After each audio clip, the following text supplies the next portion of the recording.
एक बार मैंने सुना आप जेल जाके आए हो। मैं मानता हूँ कि एक दोस्त ऐसा होना चाहिए कि वो अगर आपका सबसे बड़ा दुश्मन बन जाए, अच्छा मिले तो साथ ले लो और बुरा मिले तो कुचल दो। इसरार भाई के साथ गाने कब कर रहे हो और आजकल उनके साथ दिखते नहीं हो? अबे चल बे, यही इतना ही बोलना चाहूंगा मैं। तो लोग ऐसे बोलते नहीं है कि ये प्रमोशन लगा के व्यूज लेके आता है। किनके साथ किया था आपने?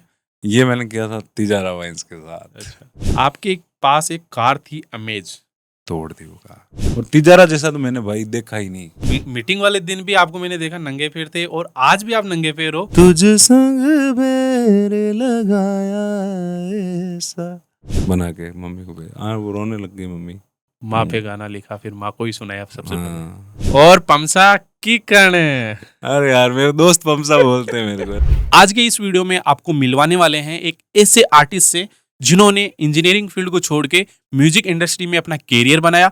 आज के टाइम उनके काफी सॉन्ग ट्रेंडिंग में हैं, जिन्हें आप जानते हैं म्यूजिशियन परमीन के नाम से, जिनका रियल नेम है परमिंदर। इस वीडियो में आगे बढ़ने से पहले अगर आपको ऐसे ही मोटिवेशनल इंस्पायरिंग स्टोरी आपको देखना पसंद है तो हमारे चैनल को सब्सक्राइब कर लें, और ये वीडियो अगर आप इंस्टाग्राम और फेसबुक पे देख रहे हैं तो हमारे पेज को फॉलो कर लें।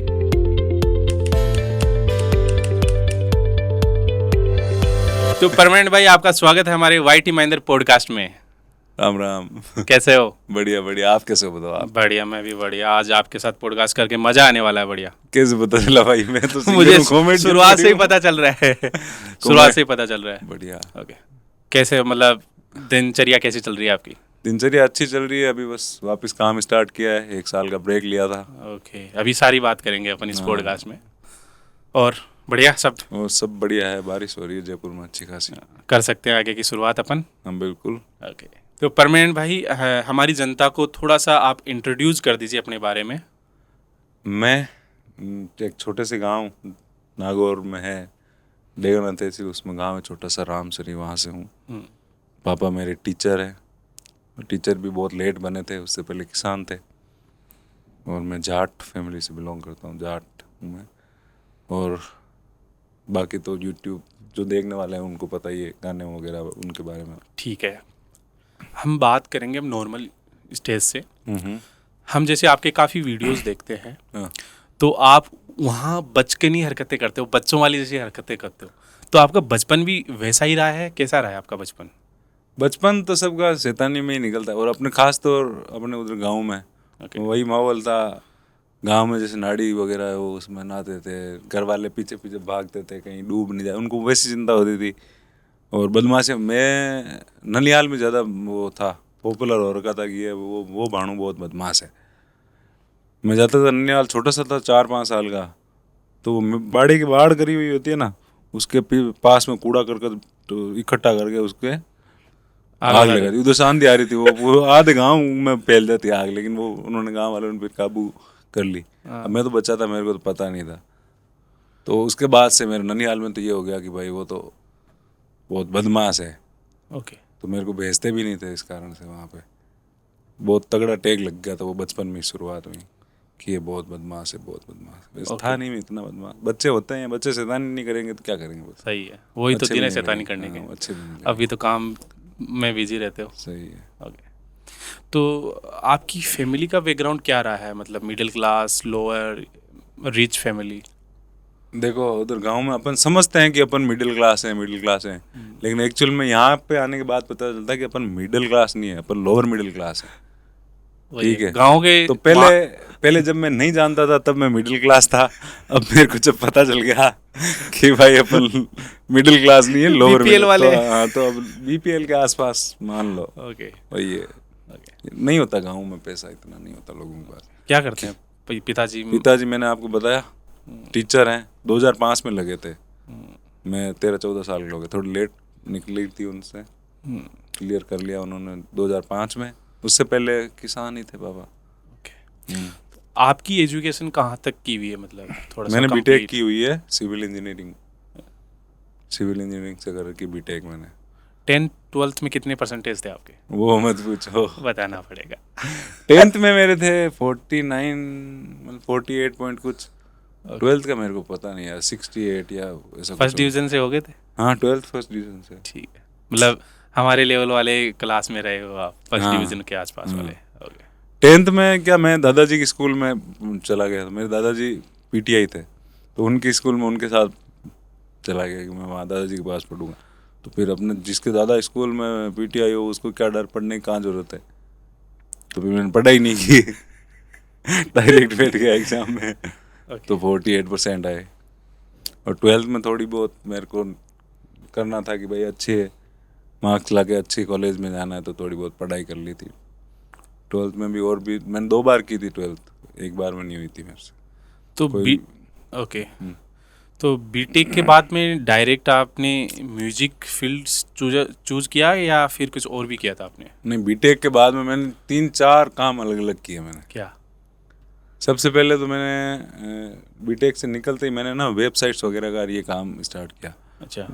Web developing. ये मैंने वेबसाइट बनाई खुद की 2-4, उन पे काम किया साल भर, 1.5 साल। तो कोई कोचिंग की थी या यूट्यूब कोचिंग से? नहीं, बस सारा काम यूट्यूब से। यूट्यूब गुरु, बहुत बड़ा गुरु है भाई। यूट्यूब बहुत सिखा देता है, सारी चीज़ें अवेलेबल है।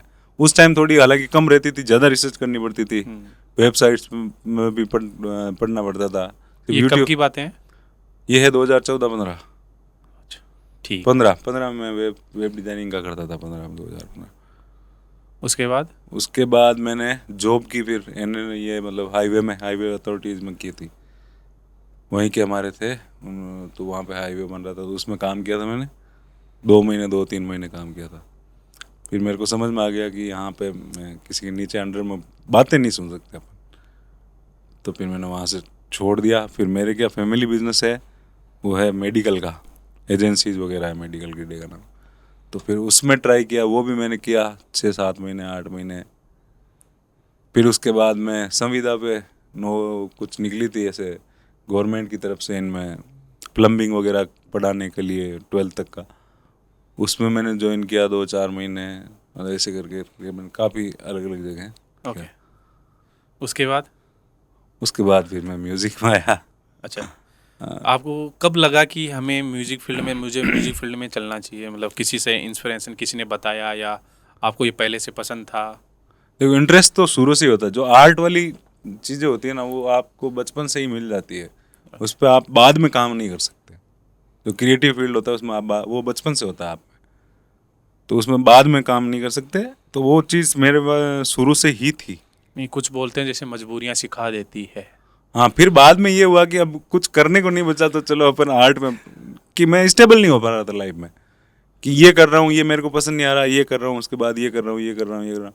स्टेबिलिटी नहीं थी। स्टेबिलिटी म्यूजिक में आके मेरे को समझ में आया कि हाँ, यही वो चीज़ है जो मेरे को करनी है आगे। ओके। ये था। तो आपने कौन सा फील्ड चुना? हिंदी सॉन्ग, पंजाबी, मारवाड़ी, राजस्थानी, किस टाइप का? मैंने स्टार्टिंग में तो हिंदी किए थे गाने। ओके। ये कब से स्टार्ट किए थे आपने? ये 2018-19 में आया था म्यूजिक में। पहला सॉन्ग कौन सा था? पहला सॉन्ग था डावात्री मिंटी, जो विकल्प मेहता हैं जिनमें हाँ। गाने में लीड रोल में, जो अक्षय कुमार के वो करते हैं डुप्लीकेट, वो है उसमें वीडियो में। और वो भी बहुत अच्छा, उस टाइम टिकटॉक था, तो टिकटॉक पे खूब वीडियोस बने थे उसमें। ओके। तो जैसे आप बहुत सारे सॉन्ग्स में अपने गांव का नाम लेते हैं, डेगाना, नागौर, गांव रामसरी, तो वो थोड़ा अपने गांव को प्रमोट कर रहे हैं या कुछ उसका मीन्स है? मैं गांव को प्रमोट, एक इनडायरेक्टली ये बोल सकते हो, लेकिन मैं गांव को नहीं, मैं मतलब राजस्थान के जितने भी गांव हैं उस कल्चर को प्रमोट करना चाह रहा हूँ। अच्छा। ठीक है, मेरी बायो में आप पढ़ोगे ना, तो ये लिखा हुआ है कि गांव की गलियों से शहर की सड़कों तक। गांव की गलियों में जो बातें हुई ना, मैं वो शहर वालों को बता रहा हूँ कि ऐसी ऐसी वहाँ पे होती है। ओके। देखो, शहर में आना जरूरी है, मजबूरियाँ होती है, ठीक है, हर चीज़ गांव में आपको अवेलेबल नहीं है, लेकिन वापस गांव जाना जरूरी है, शहर में रुकना इसलिए गलत वो आपने बात। गांव की गलियों से शहर तक का सफ़र बताया आपने, है ना? हाँ। ओके। तो आपका क्या कहना है, जो अभी मॉडर्न सॉन्ग्स है, रैप है वगैरह है, और आपके जो सॉन्ग हैं उनसे काफ़ी डिफरेंट्स हैं, तो हर आर्टिस्ट की एक वाइब होती है। ओके। ठीक है, मेरी थोड़ी सॉफ्ट टाइप की है, वैसे मैं गा नहीं सकता। मेरे मित्र हैं छोटू सिंह जी रावणा, वो बहुत ही वैसे देश वो खून कोलाने वाले गाने सुन, वो गाते हैं, उनकी आवाज़ में उतना दम है। मेरी आवाज़ वोकल सॉफ्ट है, तो फिर मैंने अपने टाइप का जोन चुना। तो ये आपको कैसे पता चला? ये पता नहीं चलता, ये अपना आप हो जाता है। ओके। ठीक तो आपने है। एक दो गाने ट्राई किए तो आपको पता चल गया? हाँ ऐसे हो गया। और फिर मेरे को वाइब भी वैसी ही आती है ना, अगर मैं कुछ क्रिएट कर रहा हूँ तो मैं मेरी जैसी थिंकिंग है, जैसी थॉट है, जैसा मैं हूँ, मैं उसके आसपास ही कुछ क्रिएट कर पाऊंगा। सही। छोटू सिंह जी जैसे गाने बनाते हैं, या फिर कोई और सिंगर का उदाहरण ले लो, वो वैसे वो खुद ही वही कर सकते हैं, मैं नहीं कर सकता। ए आर रहमान का म्यूजिक का टेस्ट है जो ए आर रहमान जी ही दे सकते हैं, वो मैं नहीं दे सकता। अगर आप ए आर रहमान वाली चीज़ अगर प्रीतम दा में ढूंढेंगे तो वो प्रीतम दा आपको नहीं दे सकते वो चीज़। सबकी अपनी अपनी वाइब होती है, तो मेरी ये थोड़ी सी सॉफ्ट टाइप की ये ठीक हो है। गया। जो आपने जो बताया छोटू सिंह रावणा, तो उनके साथ कितने सॉन्ग किए आपने? हमने कर लिए होंगे 50-60 सॉन्ग कर लिए होंगे उनके साथ हाँ, और उनमें से हिट का रेशियो 90% है। 90%। तो हाँ। उनमें से आपके 3 फेवरेट? उनमें से 3 फेवरेट, एक तो छोटू सिंह जी के साथ मेरा सबसे तो अच्छा जो गाना है वो है तीन बाण के धारी। ओके। एक है लीलन प्यारी, जिनको गा के आकृति मिश्रा जी फेमस हुए थे, तगड़े, रातों रात वायरल हुए थे। अजीत चौधरी ने लिखा है वो गाना, अच्छा। और उन्हीं की कंपोजिशन है बहुत प्यारी ये। और एक है वो जोगी बन जाऊला। आपको व्यूज़ पता है कितने व्यूज़ होंगे इन पे? नहीं पता मेरे को, मैंने अभी चेक नहीं किया कभी, मैं वैसे इतना चेक नहीं करता वो हूँ। किनके चैनल पे है अभी? छोटू सिंह जी के चैनल पे है ये सारे गाने, हाँ, सॉन्ग्स? तीनों गाने। ओके। तो आप उनके टच में कैसे आए? उनके टच में आया मैं, हम मिले थे सबसे पहले, मैं करता था जी म्यूजिक, जी स्टूडियोज में फ्रीलांसिंग करता था यहाँ जयपुर जगत प्रताप नगर में। फ्रीलांसिंग करता था कि वहाँ पे कुछ काम मिल जाए तो मैं कर लूँ ये वो, ऐसे वहाँ पे जान पहचान हो गई थी। तो फिर वहाँ पे क्या, उस टाइम पे वो जो सेट बने हुए होते हैं सीरियल के लिए, अलग अलग हॉल बने हुए होते हैं, तो वो फ्री पड़े थे उस टाइम, नया नया बना था वो। तो हमको ऐसा बोला कि आप है ना, जैसे कोक स्टूडियो है वैसे ही फोक स्टूडियो का कॉन्सेप्ट लेके आओ। अच्छा। वो उसका मेरे को काम दिया गया। फिर मैंने एक गाना बनाया, और दूसरे गाने के लिए मैंने छोटू सिंह जी को अप्रोच किया था। ये 2017-18 की बात है, शायद 18 की बात होगी। ओके। तो मैंने छोटू सिंह जी को अप्रोच किया, फिर छोटू सिंह जी आए। उस टाइम पे इनके गाने आपने अप्रोच किया, उन्होंने मना नहीं किया? नहीं उन्होंने मना नहीं किया, क्योंकि नए सिंगर्स को और दूसरा जी म्यूजिक का प्रोजेक्ट था, तो वो जी स्टूडियोज का प्रोजेक्ट था, तो वो काफ़ी बड़ी बात थी तभी। उसके बाद छोटू सिंह जी वहाँ पे आए, उन्होंने एक दो थीम थी वो बताई, वहाँ पे जी स्टूडियोज में मिले थे हम, थोड़ा सा गाया उन्होंने। फिर उसके बाद वो हम फिर चले गए। उसके बाद क्या हुआ कि वहाँ पे सीरियल आ गए, राजा बेटा और एक और सीरियल शूट होने लग गया, वहाँ पे सेट बन गए, वहाँ पे जो हॉल थे उनमें। तो हमारे वाला उन्होंने ठंडे बस्ते में डाल दिया, वो जो फोक स्टूडियो का कॉन्सेप्ट तो था। तो फिर उसके बाद हम छोटू सिंह जी उसके 1.5 या 2 साल बाद वापस मिले हमसे। अच्छा। तब मेरा क्या था कि मैंने जी म्यूजिक से बात की थी। जी म्यूजिक से मैंने कॉन्ट्रैक्ट लिया 4 गानों का। जी म्यूजिक राजस्थानी चैनल लॉन्च हुआ था और मेरे को इसमें नया राजस्थान में काम करना था। हाँ, तो वहाँ जी म्यूजिक से मेरे को कॉन्ट्रैक्ट मिला 4 गानों का। तो फिर मैंने छोटू सिंह जी को वापस बुलाया, मेरे मन में तो थी, मेरे फेवरेट थे। मैंने वापस बुलाया कि अब आओ, अब अपन गाना करते हैं।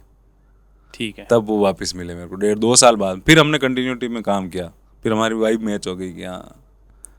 ओके। फिर आपने साथ में सॉन्ग किए उनके, है ना? ठीक है।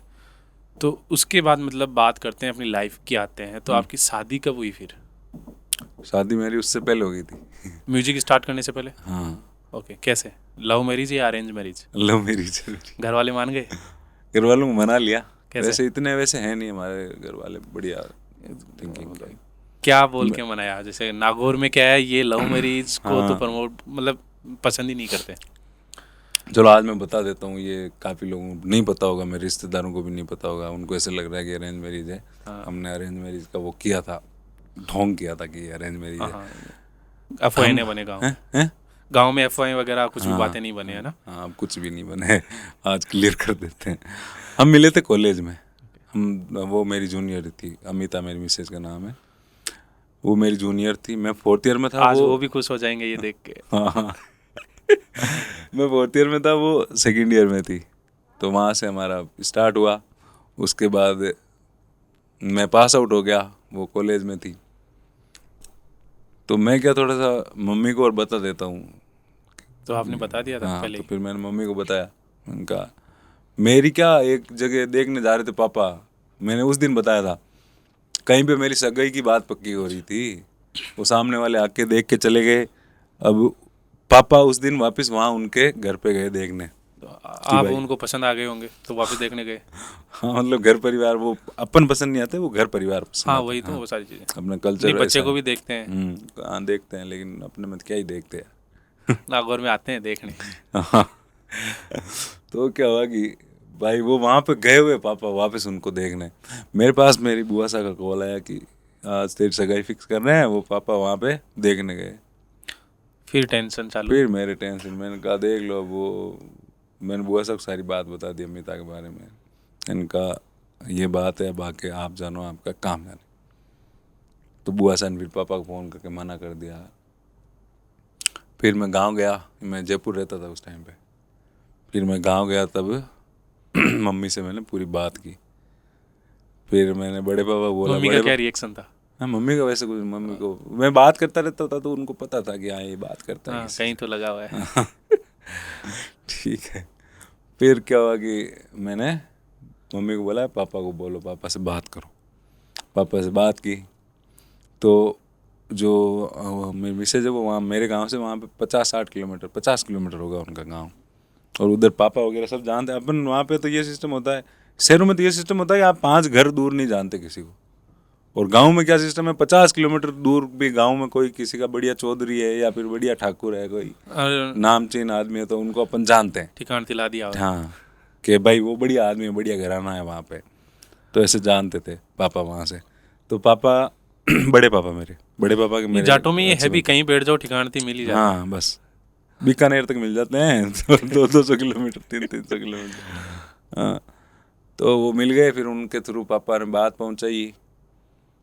फिर उनके पापा आए तो देखने। पापा ने आपको डांटा नहीं, मतलब कुछ हाँ, बोला भी नहीं? नहीं बोले ठीक है भाई, इंजीनियर है, वो भी इंजीनियर है, ठीक है। ठीक है।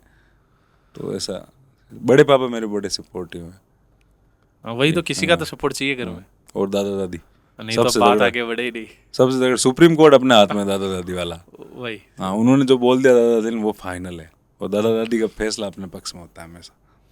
तो ये हो गया। फिर वहाँ पे बात पहुँचाई, फिर वो देखना आए तो उनके पापा को समझ में आ गया भाई एक ही कॉलेज में पढ़ रहे हैं, और रिश्ते की बात आई आगे से। उनके पापा को समझ में आ गया कि ये तो इनकी तो कुछ ना कुछ तो ये इन्होंने फिक्स कर रखा होगा। तो उनके पापा ने 5 दिन तक कोई जवाब नहीं दिया, वो सिर्फ उसका टेस्ट ले रहे थे। वो भी वो रोती थी। फिर उसने आखिर में अपनी मम्मी को भी बोल दिया कि वो पापा जवाब क्यों नहीं दे रहे हैं। तो पापा ने बोला कि मेरे को पता था तुम्हारा, ठीक है, उनको बोल देना कि हाँ ठीक है, करते हैं, आगे बात बढ़ाओ। फिर उस टाइम से गई होगी। क्या रिएक्शन रहा उस टाइम आपका? मेरा क्या, मेरा तो हम बल्ले बल्ले। हाँ, मेरे को पता था कि हाँ हो जाएगा, क्यों अपन गलत नहीं कर रहे हैं। ठीक है। लेकिन वहाँ पे अगर, चलो ये बात नहीं हाँ, वहाँ पे अगर उन्होंने वो नहीं मानते तो हम नहीं भागते, ओके। हम भागने वाले नहीं थे। हमने ये पहले, सबसे पहले यही डिसीजन लिया था कि अगर अपना नहीं होता है कुछ भी, घर वाले नहीं मानते हैं, तो अपन भागेंगे नहीं। क्योंकि उन्होंने 20 साल दिए अपने को जीवन में। तो ये म्यूजिक फील्ड उनको पसंद है या आप, मतलब म्यूजिक फील्ड, जब मैं उनकी फ्रेशर या कौन सी फेयरवेल पार्टी थी पता नहीं, उस पे मैं मेरी परफॉर्मेंस थी, वो मेरे दिल पे फतेह लहराने, वो वाला गाना। वहीं भी तो था? सबसे पहले उसने मेरे को देखा था वहाँ पे। ओके। वहाँ हाईलाइट हो गया अलग से। हाँ, मैं कॉलेज में गाता था, शो ये पार्टिसिपेट करता था इवेंट्स वगैरह में, वहाँ से। ठीक है, इंटरेस्ट तो आपका पहले से ही है। हाँ, इंटरेस्ट तो था, मैं बता रहा हूँ ना। तो शादी के बाद आप घर ही रहते थे, म्यूजिक वगैरह वहीं से करते थे या जयपुर से करते थे? शादी के बाद फिर मैं मेडिकल वाला वो फेज था, ठीक है। मेडिकल पे जो हमारी एजेंसी थी वो देखी थी 6 महीने 7 महीने। उसके बाद मैंने तैयारी भी की थी, ये एसएससी वगैरह की, बैंकिंग की। अच्छा। ये तैयारी भी की थी, तो जयपुर आ गया था। उसके बाद मैं तो मैम भी साथ ही रहती थी? हैं? मैम? हाँ, मैम साथ भी, हाँ सब मैम साथ ही, हम दोनों साथ ही करते थे तैयारी। तो फिर उसके बाद मैं प्रतापनगर शिफ्ट हो गया, प्रतापनगर रहते थे, तब वहाँ पे मैंने स्टार्ट किया म्यूज़िक। अच्छा, मैडम से पूछ के फिर किया कैसे? मैडम, एक्चुअली मैं सही बात बताऊँ क्यों किया स्टार्ट, मैं कर रहा था तैयारी, ठीक है, और ये घर की बात है बता, लेकिन बता देता बताने हूँ। लायक होगी मम्मी का फोन आया कि आज के बाद तू घर से पैसे नहीं लेगा। मेरे पास 5,000 रुपये थे उससे। मैंने मम्मी को बोला ठीक है, आज के बाद मैं पैसे नहीं लूँगा। ओके, फिर उसके बाद मेरे को कमा कुछ उड़ा। कमा और खा। तो उसके बाद मैंने तैयारी वगैरह सब छोड़ दी, क्योंकि मैं तैयारी अफोर्ड नहीं कर सकता था उसके बाद। ठीक है। तो फिर मैंने ये म्यूज़िक मैंने कहा किस में कर सकते हैं। फिर मैंने जॉब भी ढूंढी, लेकिन इंस्टेंटली जॉब नहीं मिल रही थी। तो फिर मैंने ऐड डाल दिया गूगल पे। मैंने कहा म्यूज़िक से रिलेटेड या रिकॉर्डिंग से रिलेटेड कोई भी काम हो तो आप इस पर कॉल कर सकते हो। गूगल मैप पे मैंने लोकेशन डाल दी। फिर उससे क्या कि मेरे पहले महीने में मैंने 4-5 हज़ार रुपये कमा लिए उससे। ये उस काम से। 2017-18 की बात है, बाद की बात है? 17-18 की। ठीक है। उससे पहले मैं जॉब भी करके छोड़ चुका था, वो सारे, हाँ, टीचिंग आपने वाली, बताया वो हाँ, सारे। प्लम्बिंग वाली, वो भी छोड़ चुका था। उसके बाद मैंने तैयारी स्टार्ट की थी कि भाई मैं या तो इसमें चला जाऊँ CGL में, या फिर बैंकिंग में चला जाऊँ। फिर मैंने वो सब कुछ मैंने हटा दिया। मैंने कहा कोचिंग वोचिंग अपन अफोर्ड भी नहीं कर सकते, यहाँ पे रह भी नहीं सकते, अपने पास 5,000 रुपये अपन करेंगे क्या। फिर मेरा एक दोस्त था सुनील, जो उधर गंवाड़ी का, उससे मैंने थोड़े से और रुपये उधार लिए 2-4 हज़ार। फिर मैं एक मिडी कीबोर्ड लेके आया। क्या? मिडी कीबोर्ड होता है वो। अच्छा, मिनी कीबोर्ड। मिडी कीबोर्ड होता है। अच्छा, वो म्यूजिक प्रोडक्शन में काम आता है, ओके। कीबोर्ड बजाने वाला। ठीक है। फिर उससे मैंने म्यूजिक प्रोडक्शन स्टार्ट किया। फिर हमारे मकान मालिक भी अच्छे थे, मैंने उनको बोल दिया कि अभी मेरे पास तो आप पैसे किनको देख के सीखते थे ये? नहीं। मैं यूट्यूब से कोई मतलब स्पेशल वो, कोई हाँ, गुरु नहीं कुछ है? भी मिल जाता, कुछ भी। मैंने 1 साल तक तो मैं सोया नहीं हूँ सही से। शुरुआत का जो 1 साल तक था, 1 साल था ना, मैं सही से सोया ही नहीं हूँ। कभी 2 घंटे, कभी 3 सबसे घंटे, पहले कभी क्या 4 बजाना घंटे। सीखा? सबसे पहले मेरे को ढोलक आती थी बजानी, बचपन से। हारमोनियम सीख गया मैं 7th में था, 6th में स्कूल में सीख गया। फिर थोड़ा बहुत गिटार सीख गया मैं इसमें 11th-12th में। फिर क्या एक इंस्ट्रूमेंट पे कमांड हो जाती है ना, फिर बाकी इंस्ट्रूमेंट आप बजा तो सकते हो, लेकिन उनको प्रैक्टिस चाहिए बहुत। तगड़ा बजाने के लिए प्रैक्टिस चाहिए। जैसे कि धीरे धीरे करते करते करते मैं 13-14 इंस्ट्रूमेंट में मतलब ठीक ठाक बजा लेता हूँ। प्रोफेशनल नहीं बजा पाता, लेकिन मेरे को जितना ज़रूरत होता है स्टूडियो में म्यूज़िक बनाने के लिए, वो आपने जितने देखे ना इंस्ट्रूमेंट, मैं बजा लेता हूँ उनको। ओके। तो ये पहला सॉन्ग आपने कब लिखा? कौन सा वाला? आपका पहला सॉन्ग कौन सा था? मेरा पहला सॉन्ग धोरा वाला था, मैंने नहीं लिखा था वो। अच्छा, उसका राइटर था धर्मी। ओके। तो आपका पहला सॉन्ग कौन सा था मैंने पहला सॉन्ग जो जो लिखा? लिखा था, हाँ, वो अभी रिलीज नहीं हुआ है, वो अब होने वाला है रिलीज अगले महीने। ओके। हाँ, जो मैंने पहला लिखा था। और जो रिलीज सॉन्ग था वो पहला मेरा लिखा हुआ था, वो मौत तो एक दिन आनी, वो वाला। और उसके बाद सुगना की पुकार, ओके। वो था मेरा लिखा हुआ। तो ये सॉन्ग लिखते टाइम आप क्या सोच के लिखते हो? मतलब पहले ये आप इमेजिनेशन करते हो, राइमिंग बैठाते हो, बाद में आप लिखते हो? नहीं, अभी जो मैं लिख रहा हूँ ना, अभी मैं क्या कर रहा हूँ, अभी मैं पहले कॉन्सेप्ट बना रहा हूँ। अच्छा, अभी मैंने अपनी ये तरीका चेंज कर दिया मैंने, मतलब कंटेंट बनाने का। अभी मैं पहले कॉन्सेप्ट बना रहा हूँ गाने का, कि ये सिनेरियो है। पहले वो सिनेरियो बना लिया पूरा, फिर उस सिनेरियो पे अब मेरे को गाना लिखना है। नहीं, कोई टॉपिक तो फाइनल करते हो ना, इस टॉपिक पे लिखना। हाँ, तो वही सिनेरियो, वही टॉपिक होता है ना। हाँ, एक सीन फाइनल कर लिया कि जैसे अभी मेरा रिसेंटली गाना आएगा जो मैंने दिया है, गुजरात के कोई आर्टिस्ट हैं, ये अगर वो फाइनल हो गया तो फिर वो उनके चैनल पे आएगा। उसमें है ना, पूरा मैंने पहले स्टोरी लिखी कि कच्छ के अंदर एक झोंपड़ी है, उसमें वो लड़की रह रही है अपने सास ससुर के साथ। उसका जो हस्बैंड है वो बाहर गया हुआ है कमाने। वो डाकिए से पूछती रहती कि मेरी कोई चिट्ठी आई क्या, वो उसको चिट्ठियाँ भेजती है। ऐसे पहले मैंने पूरी वो स्टोरी क्रिएट, पूरा स्क्रीन प्ले तैयार किया, फिर उसके बाद मैंने गाना लिखा उस पर।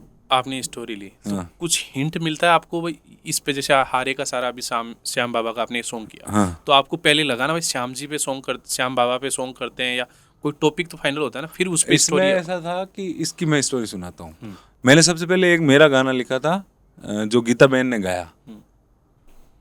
तो वो मैं गाना बना के मेरे पास पड़ा हुआ था कि मैं ये करूँगा। मैंने खुद नहीं गा के पहले डमी बना के रख लिया। फिर कहीं से गीता बहन के पास पहुंचा वो गाना, मैंने शायद मैंने सुनाया होगा या फिर छोटू सिंह जी सुनाया होगा, या फिर मेरे को याद नहीं एग्जैक्टली, पिछले साल की बात है। तो गीता बहन को वो बहुत बहुत अच्छा लगा गाना। उन्होंने बोला कि ये तो मैं करूँगी प्रवीण भाई। मैंने कहा ठीक है बहन।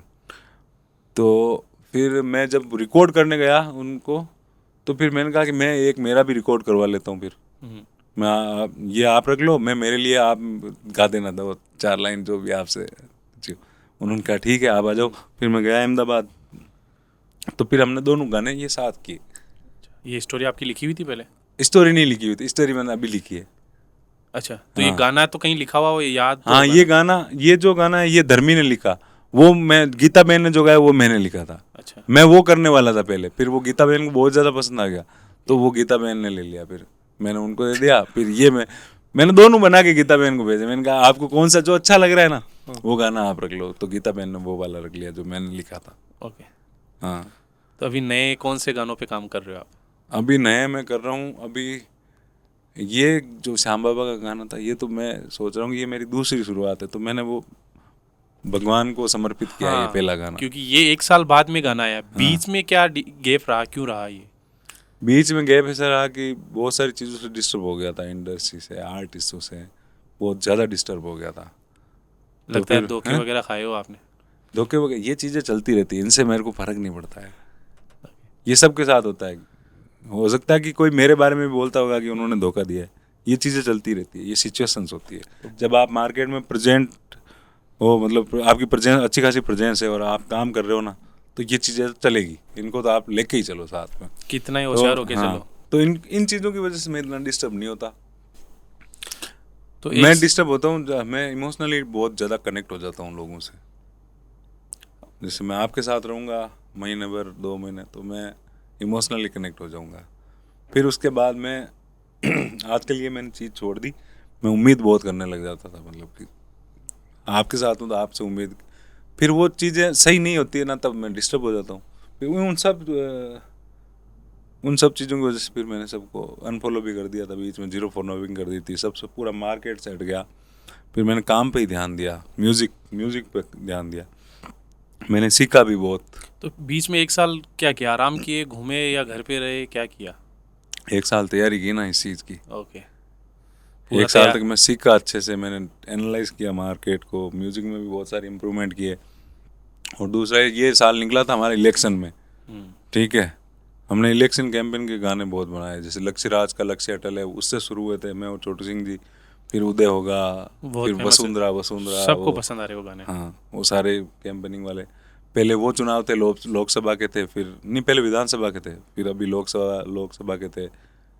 तो इन चीज़ों में उलझे हुए थे। फिर नया स्टूडियो बना रहे थे, नया मकान ले लिया, फिर मकान में काम चल रहा है, 4 महीने उसमें लग गए, ऐसे करते करते 1 साल निकल गया, पता ही नहीं चला।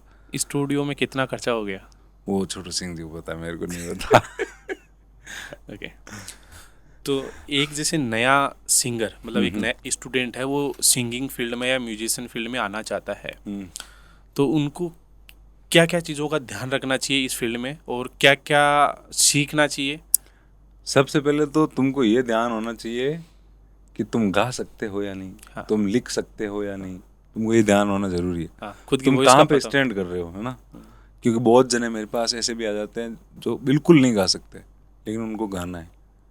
तो फिर मैं उनको क्या राय देता हूँ, मैंने कहा तुम नहीं गा सकते भाई, तुम या तो खुद को प्रिपेयर करके आओ, क्योंकि प्रैक्टिस हर चीज़ हो जाती है ना। लेकिन तुम कितना भी नहीं गा सकते, लेकिन तुम 1 साल बढ़िया मेहनत करके तैयारी कर लोगे तो तुम गा पाओगे।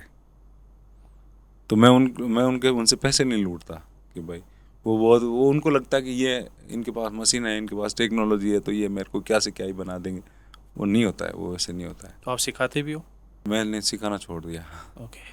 हाँ, मैं तो सिखाता था पहले। लेकिन तो अभी नहीं। मान लीजिए किसी के पास स्टोरी पूरी गाने की लिखी हुई है, सॉन्ग लिखा हुआ है, तो उसको कैसे उसको आगे की प्रोसेस करनी चाहिए? अगर आपके पास लिखा हुआ है तो सबसे पहले उसको धुन मिलनी चाहिए लिखे हुए को। लिखा हुआ तो एक वो कविता मात्र है, या फिर वो उसको धुन मिलते ही वो गाना बन जाएगा, ठीक है। उसको धुन मिलनी चाहिए, उसके बाद उस अच्छा म्यूजिक करवाओ उस पर, बढ़िया, जो भी आप जितना अफोर्ड कर सकते हो। जिससे किन से कांटेक्ट करना चाहिए शुरुआत में? छोटे मतलब आपने किन से कांटेक्ट किया था, वैसे ही बता दीजिए। मैंने तो पूरा यूट्यूब से सीखा था। ठीक है, नहीं वो सारा हो गया, फिर अगली प्रोसेस सब कुछ डन है। मैंने म्यूजिक बना, मैं म्यूजिक प्रोड्यूसर पहले बना था। तो मेरे को म्यूजिक बनवाने की जरूरत नहीं थी किसी से, मैं खुद ही बनाता हूँ अपने गाने, ये बात है। तो अगर आपको म्यूज़िक बनवाना हो तो यहाँ पे आपके आसपास के एरिया में देखो कि कौन अच्छा बना रहा है, किसके पास अच्छा स्टूडियो है, किसके पास अच्छे इक्विपमेंट्स हैं, उसके पास जाओ। इक्विपमेंट भी मायने नहीं रखते, आउटपुट मायने रखता है। ये देखना है कि किसका बढ़िया आउटपुट है, भले ही वो किसी पे भी रिकॉर्ड कर रहा हो। अगर आउटपुट बढ़िया है तो उसके पास जाओ, उससे म्यूज़िक बनवाओ। और आपकी नज़र में नागौर और जयपुर शहर में कौन आप जिन्हें आप जानते हो अच्छे हैं जो ये काम करते हैं? मैं ओके, अरे नहीं, मतलब बहुत जने हैं, मैं मजाक कर रहा हूँ। तो ठीक काफ़ी है, जैसे मेरे लोग तो कमेंट करते हैं, आपको पूछते हैं आप बहुत इमोशनल हो, क्यों हो? इमोशनल बहुत सारी, देखो इमोशनल मतलब काफ़ी जैसे बहुत इमोशनल से लगते हो फोटोज़ में एंड वीडियोज़ में भी। इमोशन तो सब में होता है, आप में भी है। अब कोई लाइफ में ऐसी घटना हो जाएगी जिससे वो ट्रिगर हो जाएगा, फिर आप रेस्ट ऑफ लाइफ ऐसे निकाल दोगे। तो मेरे ऐसी घटना हो गई थी कोरोना में, तो उसके बाद से मैं ऐसा हो गया। मेरे अंकल जी थे, मेरे पापा वगैरह 3 भाई हैं, तो अंकल जी थे।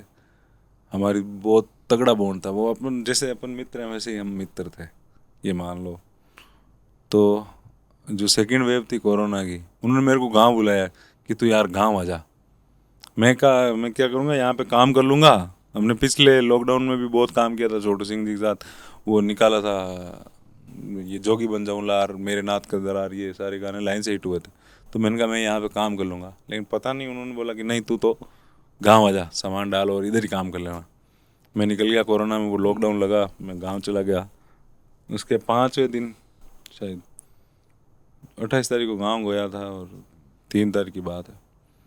वो हम रात को साथ ही बैठे थे, सुबह वो जल्दी उठ के, वो मेडिकल फील्ड में थे तो उनकी ड्यूटी होती थी हॉस्पिटल में, तो वो हॉस्पिटल चले गए सुबह उठ के। फिर अचानक से मेरे को पापा ने उठाया कि जल्दी चल जल्दी चल, अंकल की तबीयत ख़राब है। मैं उठ के गया वहाँ हॉस्पिटल गया, आगे देखा कि उनको तो अटैक आया हुआ, एक बार हार्ट अटैक आ रखा था। अब वो वहाँ मेडिकल फील्ड के थे तो उनको एक साइड में अलग ही कमरे में ले गए, वो सारे डॉक्टर वगैरह लगे हुए। फिर लेकिन वो दूसरी बार आया, और वो मैं सेम डे? सामने में, हाँ उसी टाइम आया। पहले मेरे को डॉक्टर ने बोला था कि ये बहुत सीरियस मैटर है, अब तुम रेफर करो तो सीधे यहाँ पे कौन सा नारायण हृदयालय में ले जाना। फिर मैंने बोला कि लेकिन अभी तुम रुको यहाँ पे, वापस अटैक आ सकता है इनको। फिर वो वापस आया, वो बचे ही नहीं, उनको बोला कर ले जाओ। फिर उसके बाद से मैं बहुत भयंकर तरीके से डिप्रेशन में चला गया। इधर से कोरोना बहुत ज़्यादा फैल रखा, उधर और हार्ट अटैक से आसपास में डेथ हो गई। मेरे गांव में हो गई थी 6-7 डेथ हार्ट अटैक से। उसके बाद कितने दिन काम नहीं किया? उसके बाद मैं लगभग 3 महीने तक तो मेरे को वो चला, ट्रीटमेंट चला मेरे डिप्रेशन का। और मेरी रेस्टलेसनेस इतनी हो गई थी कि मैं एक दिन में ना 30-30 किलोमीटर घर के अंदर चल जाता था। ऐसे घूमते फिरते रहते थे? हाँ, मतलब मैं बैठता नहीं था। और मेरे को कार्डियोफोबिया हुआ था, जिससे मेरे को डर लगता था कि अभी मेरे को अटैक आ जाएगा, अभी मेरे को अटैक आ जाएगा। चारों तरफ सबसे गंदा दौर था वो लाइफ का, चारों तरफ से घबरा आ रही है, आज ये हो गया, इसके ये हो गया, बाहर निकल नहीं पा रहे हैं। कैसे टैकल किया फिर इस सिचुएशन को? फिर मेरे को डॉक्टर को दिखाया, उन्होंने वो नींद वाली वो ट्रीटमेंट स्टार्ट कर दिया। उसके बाद से मेरे को तो होश ही नहीं, वो मेरे को मतलब 3 महीने याद भी नहीं है मेरे को आज भी। जब तक मैंने वो टेबलेट ली थी वो दौर भी याद नहीं है, इतना मैं बेहोशी में निकल गया मेरा वो। ठीक है, फिर एक दिन पापा ने समझाया कि ये ऐसे तो तेरी लाइफ चलनी नहीं है। ठीक है, जिस दिन तू टेबलेट छोड़ेगा, आज से लेके उस दिन तक का तेरे को कुछ भी याद नहीं रहेगा। इससे अच्छा तो तू टेबलेट वेबलेट को तो छोड़ दे और योगा वोगा इन पे थोड़ा सा ध्यान दे। हो सकता है कि तू महीने भर दुख पाए, 2 महीने दुख पाए, लेकिन कंट्रोल तेरे को खुद को ही करना पड़ेगा। फिर मैंने योगा वगैरह स्टार्ट किया। 3-4 महीनों में, 3 महीने तक तो बहुत डर लगता था, और आगे के वो चीज़ें कंट्रोल नहीं हो पाती थी। दिमाग पता नहीं क्या क्या सोचने लग जाता था, कुछ भी समझ नहीं आता था। फिर वाइफ ने भी बहुत अच्छे तरीके से देखभाल की, मम्मी वगैरह पापा ने, सब ने ध्यान रखा।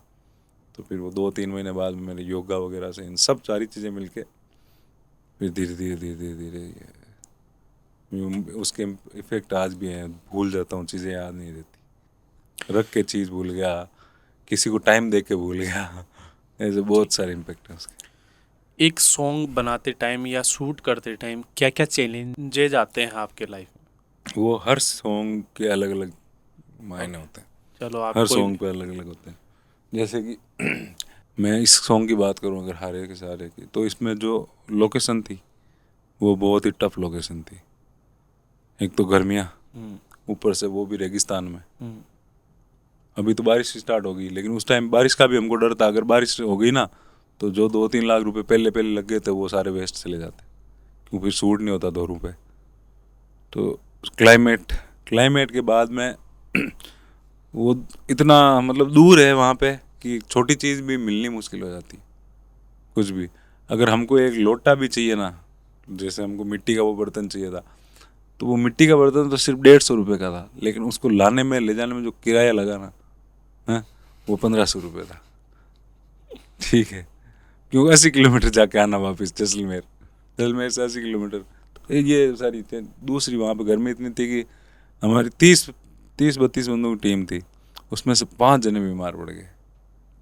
टेम्परेचर हाई होने की वजह हाँ हाई हो गया। अब डीओपी की बारी आई तो डीओपी बीमार, कहाँ टेंट में सो रहा है भाई। आर्ट वाले के कोई सामान का पहुंचा कि भाई आर्ट वाला कहाँ गया, ये सामान चाहिए कि आर्ट वाले को तो उल्टियाँ हो रही है भाई, उसको तो हॉस्पिटल ले गए। तो ऐसे शूट डिले हो गया, एक दिन का शूट 2 दिन में हुआ हमारा। तो रे वहाँ तो मेकअप वगैरह का तो कुछ हो ही नहीं सकता। मेकअप हुआ था, वो हो नहीं क्यों नहीं सकता। तो वहाँ पे वो रह जाता है थोड़ी देर। वो फिर उनका मेकअप वाला बंदा वो क्या क्या करता है पता नहीं, वो वाटर वाला वो कर के रख देता है। और मेकअप तो उल्टा करना था हमको, गोरा नहीं करना था हमको, तो काला करना था उनको। ओके। तो ये सॉन्ग किन के साथ किया था आपने? ये मैंने किया था तिजारा वाइन्स के साथ। अच्छा, आपको कैसा लगा उनके साथ करना चाहिए ये सॉन्ग? भाई ये जो 8 मिलियन 9 मिलियन ये आपको जो फॉलोवर दिखते हैं ना उन बंदों के, और आप लोग सोचते होंगे कि भाई ये ऐसे ही हो जाते हैं, ये क्या है, उनके जितनी मेहनत नहीं कर सकते। उन्होंने 8 मिलियन वाली मेहनत की, उन्होंने 10 मिलियन वाली मेहनत की है। अगर मेरे ये 300-400 के हैं तो मैंने इतनी मेहनत की है भाई, सीधी सी बात। अगर उनके 8 मिलियन है तो उन्होंने सच में मेहनत की, वो बहुत मेहनती बंद। और तिजारा जैसा तो मैंने भाई देखा ही नहीं, कैसे इतना लगे वो मेहनती आपको? तो देखा ही नहीं।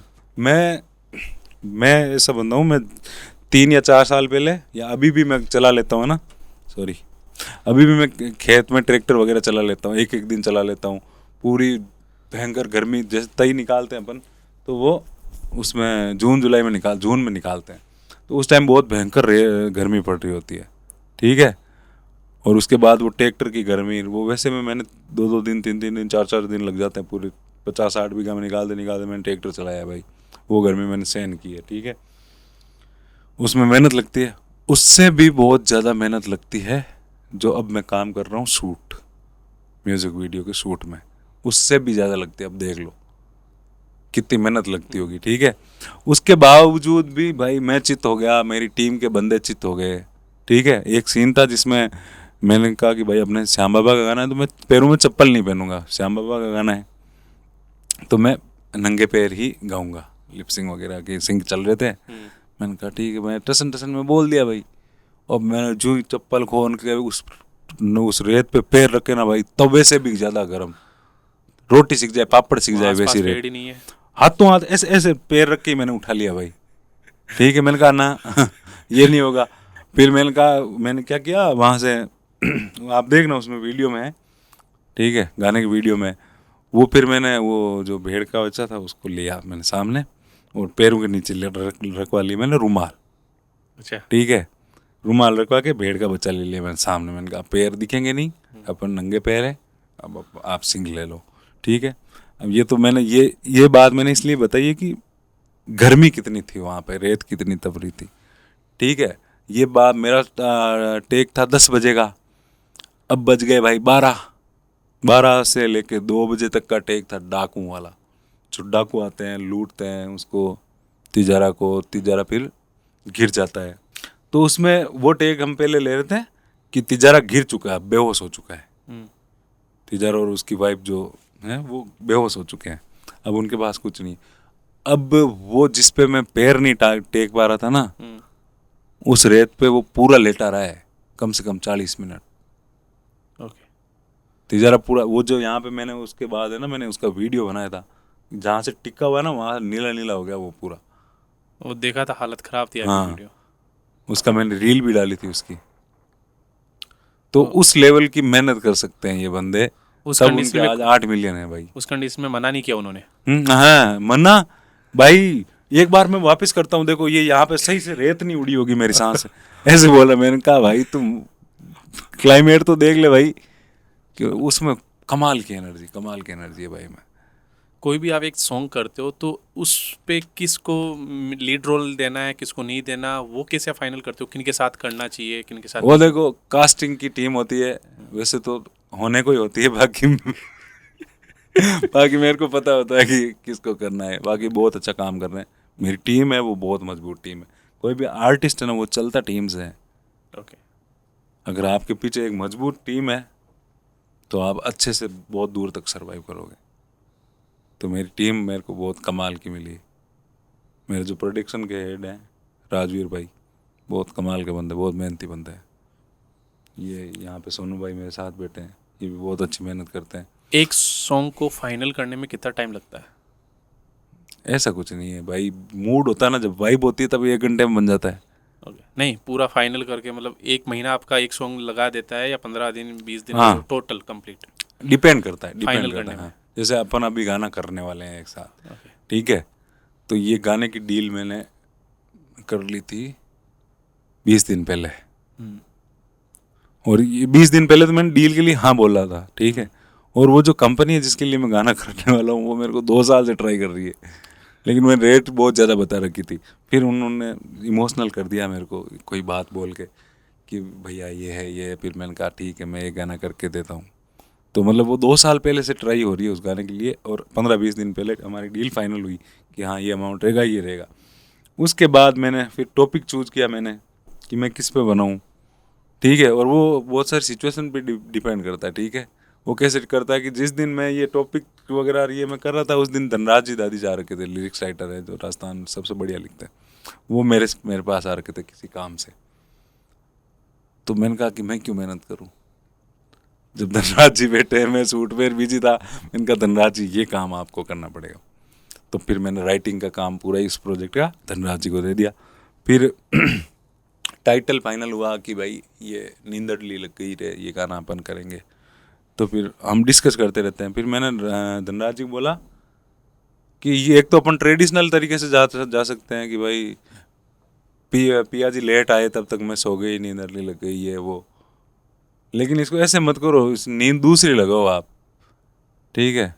ये वाली जो प्रॉपर नींद होती है वो नींद नहीं लगनी चाहिए, दूसरी नींद लगाओ। तो भाई वो इतने टैलेंटेड है ना, वो पता नहीं उनकी क्या सूझी, बोला कि 1 घंटा दो मेरे को, मैं घर जाता हूँ। वो वहाँ से घर निकले, फिर मेरे पास घंटे 1.5 घंटे बाद मैसेज आता है कि ये लाइनें सुनो। फिर वो नींद को किससे कंपेयर करवा दिया, मौत से कंपेयर कर दिया कि नींद परमानेंट नहीं लग गई। ओके। और वो उसने मतलब उन्होंने बहुत कमाल का गाना लिखा। वो अभी आएगा कितने दिन में? वो नहीं पता मेरे को, कोई फाइनल नहीं है अभी, है ना? अभी प्री प्रोडक्शन चल रहा है ना। ओके। लेकिन जल्दी आएगा, है ना? हाँ जल्दी आएगा। और इनको ये देखने को मिल सकते हैं अगर इन्होंने हमको डेट दे दी तो, लीड रोल में। Bye bye. धन्यवाद उसके लिए। अगर ये चाइना नहीं गए तो ओके। आगे कर देंगे पोस्टपोन। हाँ ठीक है।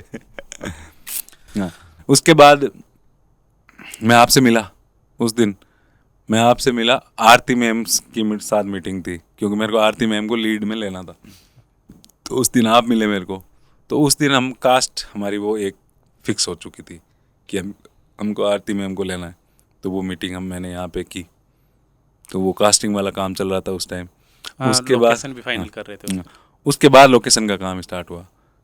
फिर मैंने उस दिन फिर वो वहाँ पे बता रहा था ना, तो उन्होंने फिर मेरे को गाना लिख के भेज दिया। अब मेरे को बनानी थी स्टोरी में मेरे को लगे 2-3 घंटे में, अलग अलग लोगों से राय ली मैंने, थीम सोची है कि ऐसा ऐसा अपन दिखाते हैं, और स्टोरी आपको फिर मैंने सुनाई। वो कैसी लगी? बढ़िया है, बढ़िया। आरती मैम को स्क्रिप्ट ला के दी थी। अच्छा, आपने उस सॉन्ग के लिए आरती मैम को सिलेक्ट किया तो आपको कैसे लगा कि ये मैम इस पे फिट होगी? अब वो भी आप कोइंसिडेंस मानो या कुछ भी मानो, जब मैं ये हारे का सारा गाना शूट करने जा रहा था, शूट करने से पहले मैं एक दिन लाइव आया था निकू बन्ना के साथ। हाँ। कि हमारी शूटिंग है उस दिन, आरती मैम जुड़ी थी हमारे लाइव में। अच्छा। तो फिर मैंने बोला था कि मैम अपन एक साथ में गाना करेंगे। तो ऐसे करके हमारा पहले से आरती मैम को आप पहले से जानते? हाँ, पहले नहीं, मतलब जानता तो वैसे तो इंस्टाग्राम से, लेकिन उस दिन हम लाइव साथ में आए, फिर आपके साथ ही पहली बार मिले थे हम। हाँ, उसके लिए भी धन्यवाद, आपने उनके साथ भी हमारी मीटिंग करवा दी। फिर उसके बाद स्क्रिप्ट तैयार होगी, स्क्रिप्ट के हिसाब से फिर अपने को चाहिए लोकेशन। ओके, जैसे स्क्रिप्ट अब मेरे को लोकेशन चाहिए थी एक विंटेज टाइप की हवेली, हेरिटेज। हेरिटेज टाइप की। फिर मैं हमारा वो ये काम होता है लाइन प्रोड्यूसर का। लाइन प्रोड्यूसर आपको पूरा अरेंजमेंट करके देता है, लोकेशन का, सामान का, जो भी चीज़ें चाहिए होती है। तो फिर लाइन प्रोड्यूसर को कॉल किया गया, फिर उन्होंने बुलाया हमको दिल्ली रोड पे 2-4 लोकेशन हम देख के आए। फिर वहाँ पे एक लोकेशन फिक्स हुई, वो बीना काक जो पहले मंत्री रह रखे हैं और यहाँ पे बॉलीवुड में भी बहुत उनका अच्छा था, बीना काक अभी भी करते होंगे शायद मूवीज़, मेरे को पता नहीं। उनका कोई एक बहुत बड़ा हेरिटेज लोकेशन उनकी थी, जहाँ पे सलमान खान आते तो वहीं पे रुकते हैं, वो उनके बहुत अच्छे पर्सनल टर्म्स हैं। तो वो लोकेशन मेरे को पसंद आई, फिर मैंने उसकी हाँ कर दी। फिर अभी कल ये हुआ कि वो लोकेशन के लिए मना कर दिया कि हम ये यहाँ पे नहीं, म्यूज़िक वीडियो के लिए नहीं करेंगे, क्योंकि तुम्हारी टीम बड़ी आएगी और प्रॉपर्टी को थोड़ा नुकसान करते हैं ज़्यादा शूट वाले, तो उनका मुँह मना हो गया। तो अभी शाम को मेरे को लोकेशन देखना जाना था वापस, लेकिन मैं पॉडकास्ट पे आ गया। ये अभी तक की बातें बता दी आपने। हाँ। एक सॉन्ग कैसे लिखा जाता है, क्या स्टोरी होती है और कैसे क्या क्या प्लानिंग करनी होती है, भाई ने पूरा बता दिया है। तो आपने ध्यान से सुना होगा तो कंप्लीट आपके समझ में आ गया क्या कैसे स्टोरी होती है, कैसे प्लानिंग होती है, सब कुछ। और मेरे को सिर्फ बातें बताई जाती है, हालांकि मैं प्लान भी कर देता हूँ। ये काम सारे प्रोडक्शन वाले करते हैं, जो बहुत मेहनत करते हैं, सच में बहुत टैलेंटेड लोग होते हैं। उनको राजी कर रहे हो? राजी करेंगे तो काम करेंगे ना। राजवीर भाई। ओके, ठीक है। आपकी इस जर्नी में दोस्तों का क्या रोल है? दोस्तों का तो वही रोल होता है, मजे लेने वाला, बाकी कोई रोल नहीं होता भाई। कोई मजे लेना हो तो बुला लो दोस्तों को। मतलब ऐसा कोई दोस्त जो आपको इस जर्नी में बहुत सपोर्ट किया हो? ऐसे दो अलग अलग जगह पॉइंट पे अलग अलग लोग थे। क्या कहना चाहोगे मतलब दोस्तों? परमानेंट ऐसा तो अब चल बे, यही इतना ही बोलना चाहूँगा मैं। ओके, हाँ। आपकी जर्नी में कोई सपोर्टिव पर्सन जिसने काफी सपोर्ट किया आपको? सब ने किया, बहुत लोगों ने किया है। नहीं, स्पेसिफिक एक पर्सन। मैं तो जिसका उसका नाम भी उतना लेना ही सपोर्ट मानता हूँ जो मेरे शूट पे मेरे को, मैं प्यासा हूँ और मेरे को पानी ला के पिलाए ना, उसका भी उतना ही योगदान है जितना किसी ने मेरे को फाइनेंशियली किया हो। या नहीं, मेरा मतलब कहने का ये है जिसने आपको मोटिवेट किया, इंस्पायर किया और आगे आगे बढ़ने के लिए आपको प्रेरित किया। भूख है ना, सबसे बड़ी मोटिवेशन होती है। भूख, पेट की भूख शांत करनी है ना, वो सबसे बड़ा मोटिवेशन है। नहीं, family person. Family person, family में से फैमिली में सबसे मेरा ज्यादा? ऐसा कुछ नहीं है। फैमिली में सब सपोर्टिव है। मतलब पापा, मेरे सबसे ज़्यादा दादा दादी हैं। उनको मैंने बोल दिया ये करना है तो बोला तू कर, तेरे को बोलने वाला कोई नहीं। ओके, एक बात ये बताओ, आपकी जो आप अपन जैसे नागौर से हो आप, तो वहाँ के आस पड़ोसी आपको ये नहीं पता ये बिगड़ गया, ये क्या भजनी बनेगा क्या आगे जाके, क्या हाँ, सिंगर? ये बात होती है, अब भी होती है। मेरे को कोई फर्क नहीं पड़ता, मेरे को बिल्कुल फर्क नहीं पड़ता। तो उनको इग्नोर करते हो कैसे? इग्नोर मेरी तक अब तो पहुंचती नहीं है बातें। क्योंकि मैंने इतना इग्नोर कर चुका हूँ उन चीज़ों को कि अब उनको पता चल गया है, इसको कहने से कोई फर्क नहीं पड़ने वाला, कोई बात नहीं। तो ये आपकी लव मैरिज और अरेंज मैरिज का गाँव वालों को पता नहीं चला ये लव थी या हाँ, अरेंज मतलब थी? कुछ लोगों को पता है, कुछ लोगों को नहीं पता, ओके, लेकिन अब सबको पता चल गया। ओके, ठीक है। परमीन भाई, एक बात बताओ, हाँ। आपने उस मीटिंग वाले दिन भी आपको मैंने देखा नंगे पैर थे और आज भी आप नंगे पैर हो, तो ये इसका क्या सीन है? तो इसका मैं आंसर कैसे दूं आपको? साइंटिफिकली दूं या दोनों दे फिर दो। डिवोशनली दूं या फिर कल्चरल? सभी दे दो। सभी दे दो। तो किसी को समझ में भी आ जाएगा। तो डिवोशन में तो अपने ऐसे चलता आ रहा है कि भाई साउन में नंगे पैर रहना चाहिए। ओके, ठीक है, अच्छा होता है, भगवान वगैरह राजी खुश हो जाते हैं। ठीक है। ठीक है। और साइंटिफिकली ये है कि नंगे पैर मतलब रेत मिट्टी पे चलने से एक्यूप्रेशर वगैरह वो चीज़ें, मतलब हेल्थ में बढ़िया इम्प्रूवमेंट होता है आपके। नंगे पैर आपको दिन में आधे घंटे या वो चलने चाहिए। ठीक है, और मेरा आंसर ये है कि नंगे पैर रहना मैंने एक तरह से ये है कि इससे मेरा संकल्प मजबूत होगा, अच्छा, मेरा निश्चय दृढ़ होगा। अगर मैंने अपने आप को बोल दिया कि अब तू 1 महीने नंगे पैर रहेगा, तो मेरे को उस पर काम करना है कि मेरे को एक महीने तक नंगे पैर रहना है, कैसे भी कंडीशन आ जाए। कि मैंने संकल्प ले लिया। तो मेरा संकल्प मजबूत होगा। आगे को कल को कोई मेरे में बुरी आदत भी होगी या कुछ भी होगा तो वो छोड़ने में मेरा ये निश्चित जो संकल्प है ये मदद करेगा मेरी। ओके। तो इस वजह से ये मेरा पर्सनल रीज़न यही है। मैं कोई अंधविश्वास को नहीं मानता, इन चीज़ों को नहीं मानता। हाँ, मैं अपने धर्म को मानता हूँ, अपने भगवान को मानता हूँ। ठीक है, अगर मेरे दृढ़ निश्चय से मेरे भगवान खुश हो रहे हैं तो बढ़िया बात है। कितने सालों से कर रहे हो आप, मतलब कितने साल? ऐसा कोई नहीं है, ऐसा कोई साल अलग के- अलग चीज़ें करता रहता हूँ। मतलब ये नहीं कि इस साल मैंने नंगे पैर किया तो मैं अगले साल भी नंगे पैर रहूँ, अगले साल कुछ और कर लेंगे। ओके। हर साउंड में कुछ अलग और करते अपने हाँ, और दूसरा अपन मेरे को ऐसा लगता है कि अपन जो बड़े बुजुर्गों के करीब महसूस करता हूँ बहुत सारी चीज़ें करके। हैं? ओके। मतलब कल्चरल रिचुअल भी मान सकते हो आप इसको। ओके, धरती से जुड़े हुए आदमी। हाँ, धरती से जुड़े हुए आदमी। हाँ, एक बार मैंने हाँ यार, ये कभी नहीं सोचा अपने और धरती के बीच में तो सदैव चप्पल जूते ही रहते हैं। डायरेक्ट कनेक्शन, अभी डायरेक्ट कनेक्शन With earthing. हाँ, अभी मैं बोल सकता हूँ मैं जमीन से जुड़ा हुआ। बीच में कुछ भी नहीं है। ठीक है। एक बार मैंने सुना आप जेल जाके आए हो। अभी ये किसने सुना दिया भाई? मतलब किसी से सुना था भाई, आप जेल भी, आपको जेल जाने की क्या नौबत पड़ गई? मैं क्या थोड़ा सा मूडी सा ही हूँ भाई यार। तो एक वहाँ पे SFS में स्टूडियो था, तब रात को बजी थी 12-1 बजी थी। तो अचानक से मेरे को ये हुआ कि वृंदावन चलते हैं, ओके। 3-4 बजे पहुंच जाएंगे। हमने सुना था कि प्रेमानंद जी महाराज है, हाँ। वो वहाँ पे रात को घूमते हैं। उस टाइम ये लेटेस्ट बातें हुई थी तो कि वो रात को निकलते हैं, अपन वो भी ये चलते चीज़ें आउट हुई थी। ठीक है, तो अपन चलेंगे तो 3 घंटे में पहुंच जाएंगे और 3 बजे के आसपास से फिर उनको ढूंढ लेंगे, प्रेमानंद जी महाराज से मिलेंगे। दोस्तों के साथ ही जा रहे थे? दोस्तों को नहीं, टीम वाले लड़के थे। अच्छा। फिर मैं अकेला नहीं, मैंने कहा सब चलो, सबको मिलाता हूँ महाराज से, बढ़िया मज़ा आएगा। तो वहाँ से निकले हम रात को 1 बजे। फिर मैंने आपके मित्र बबलू को भी बोला, बबलू ने कर दी नाट उस दिन। वो उस नाट की वजह से सारी गड़बड़ हुई। ये कब की बात है? हाँ, होगी यार अक्टूबर 3 नवंबर की होगी, 2023। हाँ। क्योंकि बबलू से लेटेस्ट में मिले होंगे आप, या पहले से जानते हो? पहले से ही जानता हूँ। ओके, ठीक है। तो हम यहाँ से निकले और यहाँ जगतपुरा के आसपास कोई दुकान खुली थी रात को 1-1:30 बजे। तो वहाँ से मैंने कहा पानी वानी की बोतलें ले लो, चिप्स विप्स ले लो, रास्ते में खाने वाने के काम आएगी। हालांकि मैं वो सिगरेट लेने के लिए रुके थे, बता नहीं सकता। ठीक है, इसलिए चिप्स का बोल रहा हूँ। ओके। तो आपने सुना नहीं ना?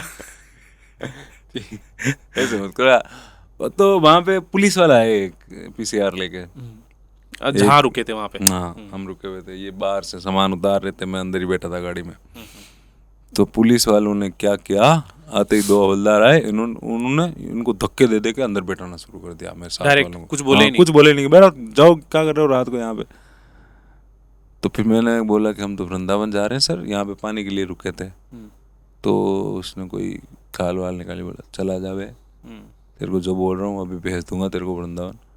तो मैंने कहा, फिर मेरा जब वो जाग गया भाई कि ऐसे कैसे बोल रहे हैं। तो फिर मैंने उनको बोला, भाई साहब ये आपकी आप ऑन ड्यूटी का ये कर रहे हो, गाली गलौज कर रहे हो, धक्का मुक्की कर रहे हो, हमारी क्या गलती थी? हम तो यहाँ पे पानी के लिए रुके थे। तो वो हवलदारों से बात हो रही थी, तब भी भाई साहब वहाँ पे उनका जो SI था वो आया। ओके। बंदा गाड़ी में बैठा SI साहब गाड़ी में बैठे थे, वो आए उतर के, वो मस्त हो रखे, टुन हो रखे एकदम। अच्छा। वो हाँ, क्या बोला रे तू, बहस कर रहा है? मैंने कहा सर मैं बहस क्या कर रहा हूँ, मैं जो हमारी बात हुई वही बोल रहा हूँ। धक्का मुक्की हम आप आराम से बोलोगे तो भी हम तो चले जाएंगे। हमारे तो आप सामान देख लो, ये सारे सामान पे के हम कोई वो रात को इधर उधर घूमने के लिए तो निकले नहीं है, हम जा रहे थे। कि नहीं तो पुलिस बहस करेगा ये वो ऐसा करके वहाँ के जो लोकल थाना था वो उस थाने से उनको एक और SI साहब को बुलाया। अच्छा। हाँ, अब वो SI साहब आए, वो अपनी पर्सनल गाड़ी में आए। SI अच्छा। ऐसे नहीं आ सकते, SI साहब पर्सनल गाड़ी में नहीं आ सकते, थाने की गाड़ी लेकर आनी पड़ेगी। तो वो आए, फिर उन्होंने बोला कि तेरे चालान काटेंगे। मैंने कहा मेरे पास डॉक्यूमेंट्स पूरे हैं, किस चीज़ का चालान काटोगे? फिर उन्होंने पता नहीं क्या बातें की, चालान बुक भी वो पता नहीं क्या उनकी गिर गई वहाँ पे। ठीक है, मेरे को 151 में अंदर बंद कर दिया, मेरी गाड़ी को सीज कर दिया। ओके। और ये सारी चीजें वो दुकान वाला देख रहा था? दुकान वाले को तो बोल दिया भाग जा बंद करके। अच्छा। और वो दुकान वाला देख रहा होगा तो भी वो तो कुछ नहीं कर सकता। मेरे साथ वालों को भी भगा दिया उन्होंने। 151 किस पे लगाते हैं? जो फालतू ये रोड़ा वगैरह 151 किसी पे भी लगा सकते हैं। अच्छा, क्यों आप लगाई ऐसे जाती है? घूम रहे हो तो ये आप पे लगा सकते हैं 151 तो आप तो मेरे को दर्शन इतना करने जा पता रहे नहीं थे था, ना? मेरे को इतना पता नहीं था, फिर उन्होंने मेरे को तो डाल उन्होंने दिया भाई। तो दरसालों पे भी ये 151 कैसे लगा दी उन्होंने? अपन जैसे हम भी जाते हैं रात को खाटू श्याम जी जाते हैं, हाँ, तो हमको भी रोकते हैं, लेकिन ऐसी मतलब अरे हरकतें वो नहीं बेहोश बेहोश हो गई हमारी, और उनके ईगो पे पता नहीं कैसा मेरे को बोलने की तेरा तेरा मैं बोला मैं तो भगवान के घर जा रहा हूँ। हम्म, बोला कि तो आज तो मेरे भेजे हुए घर ही जाएगा, जेल ही जाएगा, और ओके। भगवान नहीं बचा सकता तेरे को। हम्म, मैंने बहुत रिक्वेस्ट की थी, बहुत रिक्वेस्ट की मैंने फिर कहा क्या मेरे को हुआ मार। आगे? फिर उन्होंने नहीं माना, फिर उन्होंने उसको दे दिया भाई, जो दूसरे ऐसा हिसाब थे उनको दे दिया तो कि आपको ले जाओ फोन इसको। वगैरह करने का टाइम फिर मिला? हाँ रुको, हाँ, फोन वगैरह करने का टाइम मिला, लेकिन रात को 1 बजे आपका फोन कौन उठाएगा? ओके, कोई नहीं उठाएगा। ठीक है। ठीक है, फिर भी इधर उधर से फोन किए। आगे एक बताता हूँ, पूरी स्टोरी बताता हूँ अब तो। हम्म, फिर उन्होंने क्या, मेरे पास था मेरा फ़ोन, 2 फ़ोन थे, वो दोनों फ़ोन उन्होंने ले लिए एसआई साहब ने। हम्म, ठीक है, जिनसे बहस हुई थी ना, उन्होंने फ़ोन ले लिए और अपनी गाड़ी में रख लिए। फिर हमको वहाँ पे थाने पे उतारा। मेरे पास एक और फ़ोन, मतलब एक मेरा फ़ोन, एक मेरा साला था उसका फ़ोन, और मेरे पास 2 फ़ोन थे, मतलब एक एक्स्ट्रा था। तो मेरे से एक ले लिया और एक साले से ले लिया, और वो एक्स्ट्रा वाला फ़ोन मेरी जेब में था। हम्म, हमको थाने में ले गए। फिर वहाँ पे क्या, आपको अरेस्ट करते हैं तब लिखते हैं कि आपके पास क्या क्या सामान है। हम्म। तो उसमें वो 2 फ़ोन लिखे ही नहीं, मेरे वाला और साले वाला। तो आपने बोला नहीं? मैंने बोला कि इनमें फ़ोन नहीं है, हम साइन नहीं करेंगे। हम्म, तो बोला कि साइन नहीं करोगे, सेवा करेंगे। डराया? हाँ, मैंने कहा क्या, फ़ोन तो जा रहा है। फिर उन्होंने ये बोला कि कोई ना, आपका अगर देखो अभी इसमें लिख दिया ना हमने कि भाई फ़ोन हमने जब्त किया है, फिर आपको कोर्ट से छुड़ाना पड़ेगा फ़ोन। अच्छा। इससे अच्छा हम आपको सुबह फ़ोन दे देंगे वापस, हम्म, तो इसमें लिखो मत। मैंने कहा ठीक है, हमने लिख दिया उसमें। उन्होंने जैसे जैसे बोला, एक बार फ्री कर दिया भाई, बिठा दिया कपड़े खुला के वहाँ पे। भाई इतना ऐसा स्वाभिमान को ठेस पहुंची ना भाई, मैंने कभी वहाँ जिंदगी कैसे में बैठा? चड्डे में बैठा थे कैसे? चड्डे में बैठा था भाई। ओके, क्योंकि उस हम दिन तो ऐसा लग रहा था कि भाई मर ही गया मैं आज, मेरा मरण हो गया भाई, इतना मेंटली मैं परेशान हो गया। ठीक है, फिर वहाँ से फ़ोन भी आए, फ़ोन भी करवाया, तो वो बंदा टून हो रखा था पता नहीं, उसने ना उनको तो बोल दिया, वो इंचार्ज था पूरे का, 3-4 थानों का इंचार्ज था वो।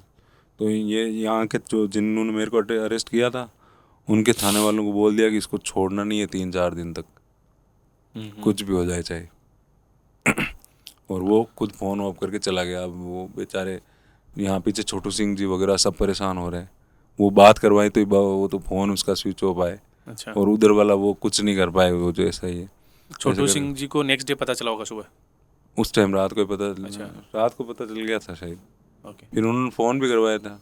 फिर नेक्स्ट डे तो फिर क्या हुआ कि कमिश्नर सर तक बात पहुंच गई थी, तो फिर वो उधर से वहाँ पे पेश कर दिया मेरे को, और फिर पूरा कर दिया। फिर भी आज तक मेरे फ़ोन नहीं मिले। फिर मैंने सबको एप्लीकेशनें लिखी, ओके। कमिश्नर वगैरह को, यहाँ पे जो ऑफिस है पुलिस अधीक्षक का, क्या है पता नहीं, सबको एप्लीकेशनें लिखी। फिर उसके बाद चुनाव आ गए, अच्छा, तो उस पर मुद्दे पे ध्यान नहीं गया। अब देखते हैं। अभी तो कोई रिप्लाई नहीं आया? अभी कुछ नहीं हुआ इसका, इस मैटर का आप कुछ भी नहीं कर सकते। अगर रात को आपको पकड़ लिया तो आप कुछ भी नहीं कर सकते।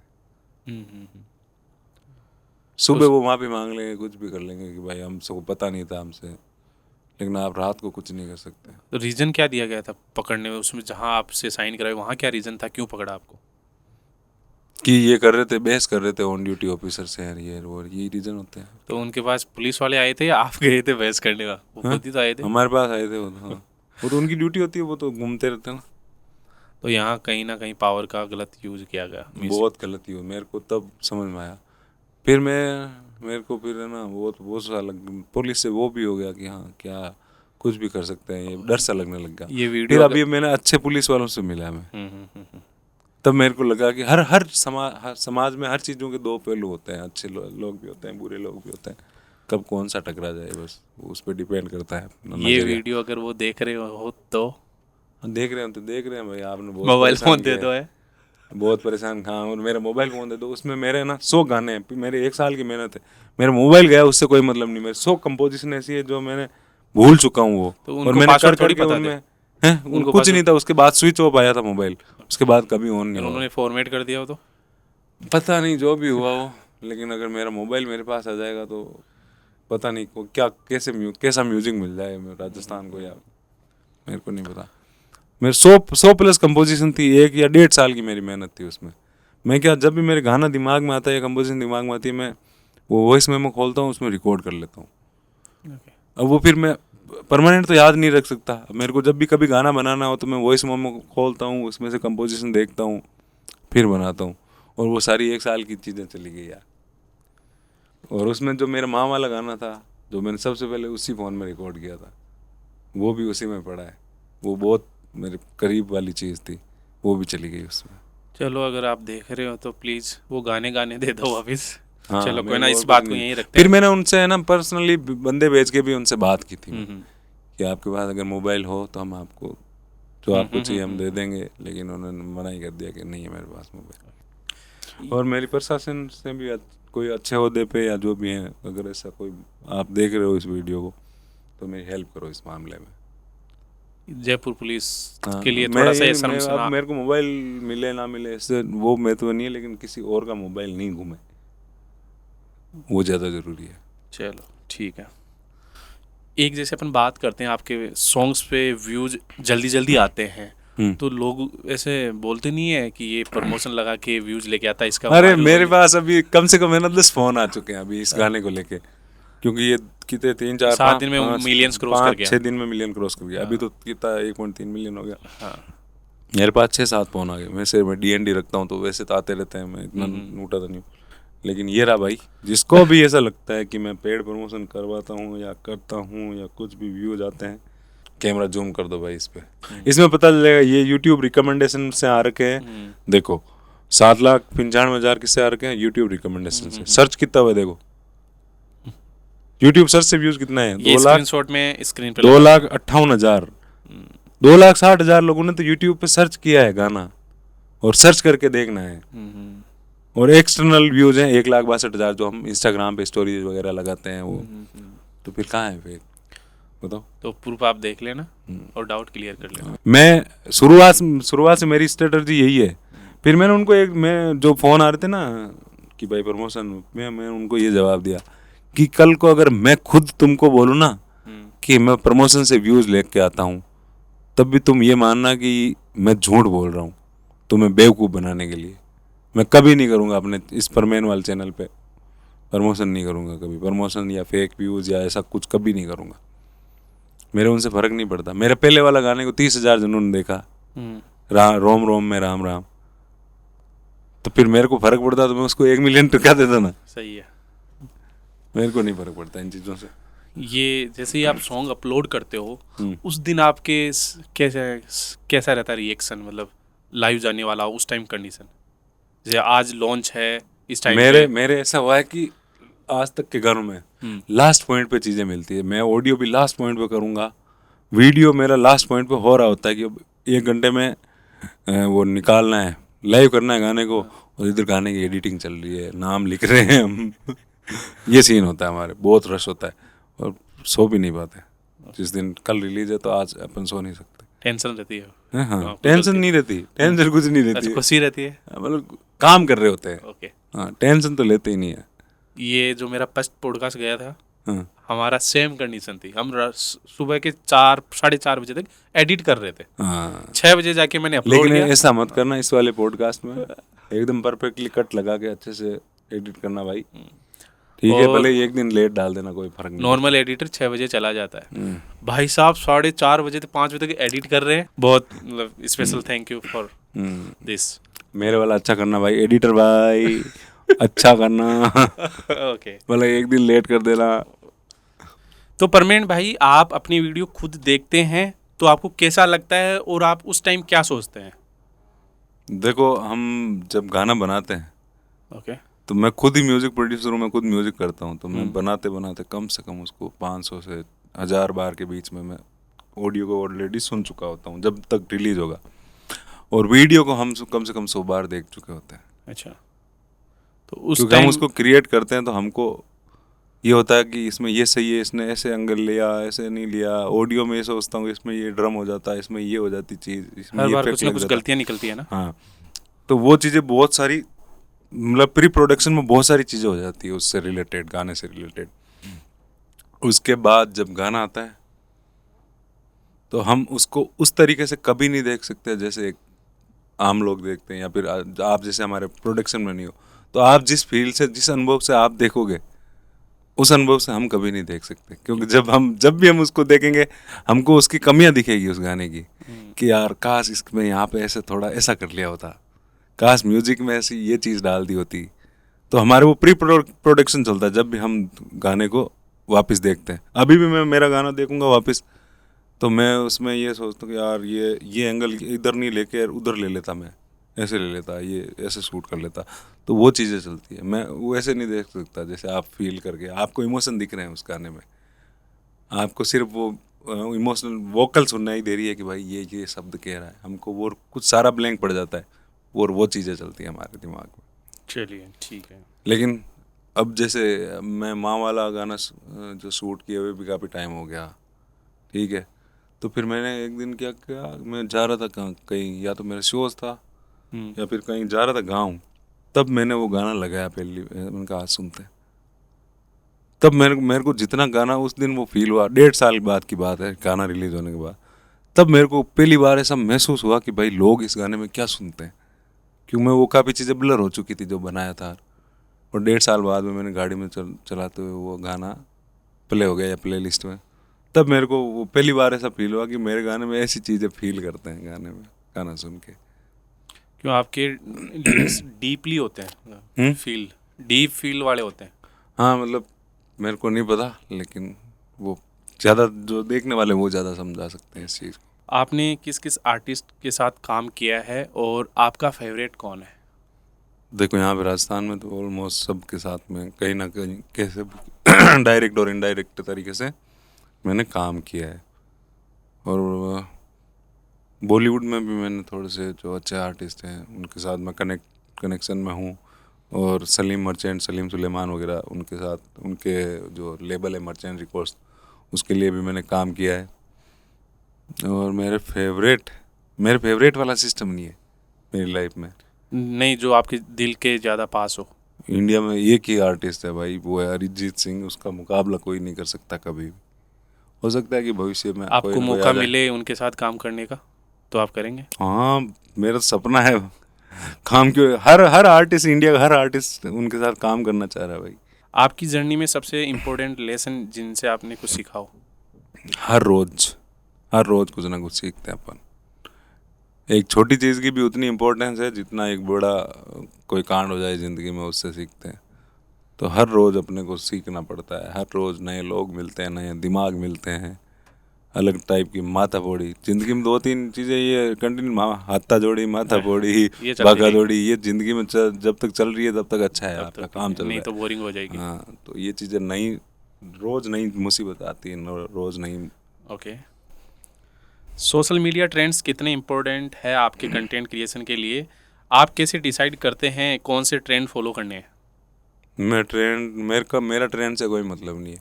ओके। आपने मेरी अगर प्रोफाइल चेक की होगी तो आपको पता चल जाएगा ना। तो मैं कोई ट्रेंडिंग में जो गाना चल रहा है उस पर मैं रील बनाता हूँ, ना ट्रेंडिंग में कोई इफेक्ट चल रहे हैं या कुछ भी, वैसे मेरा कोई कंटेंट नहीं आता है।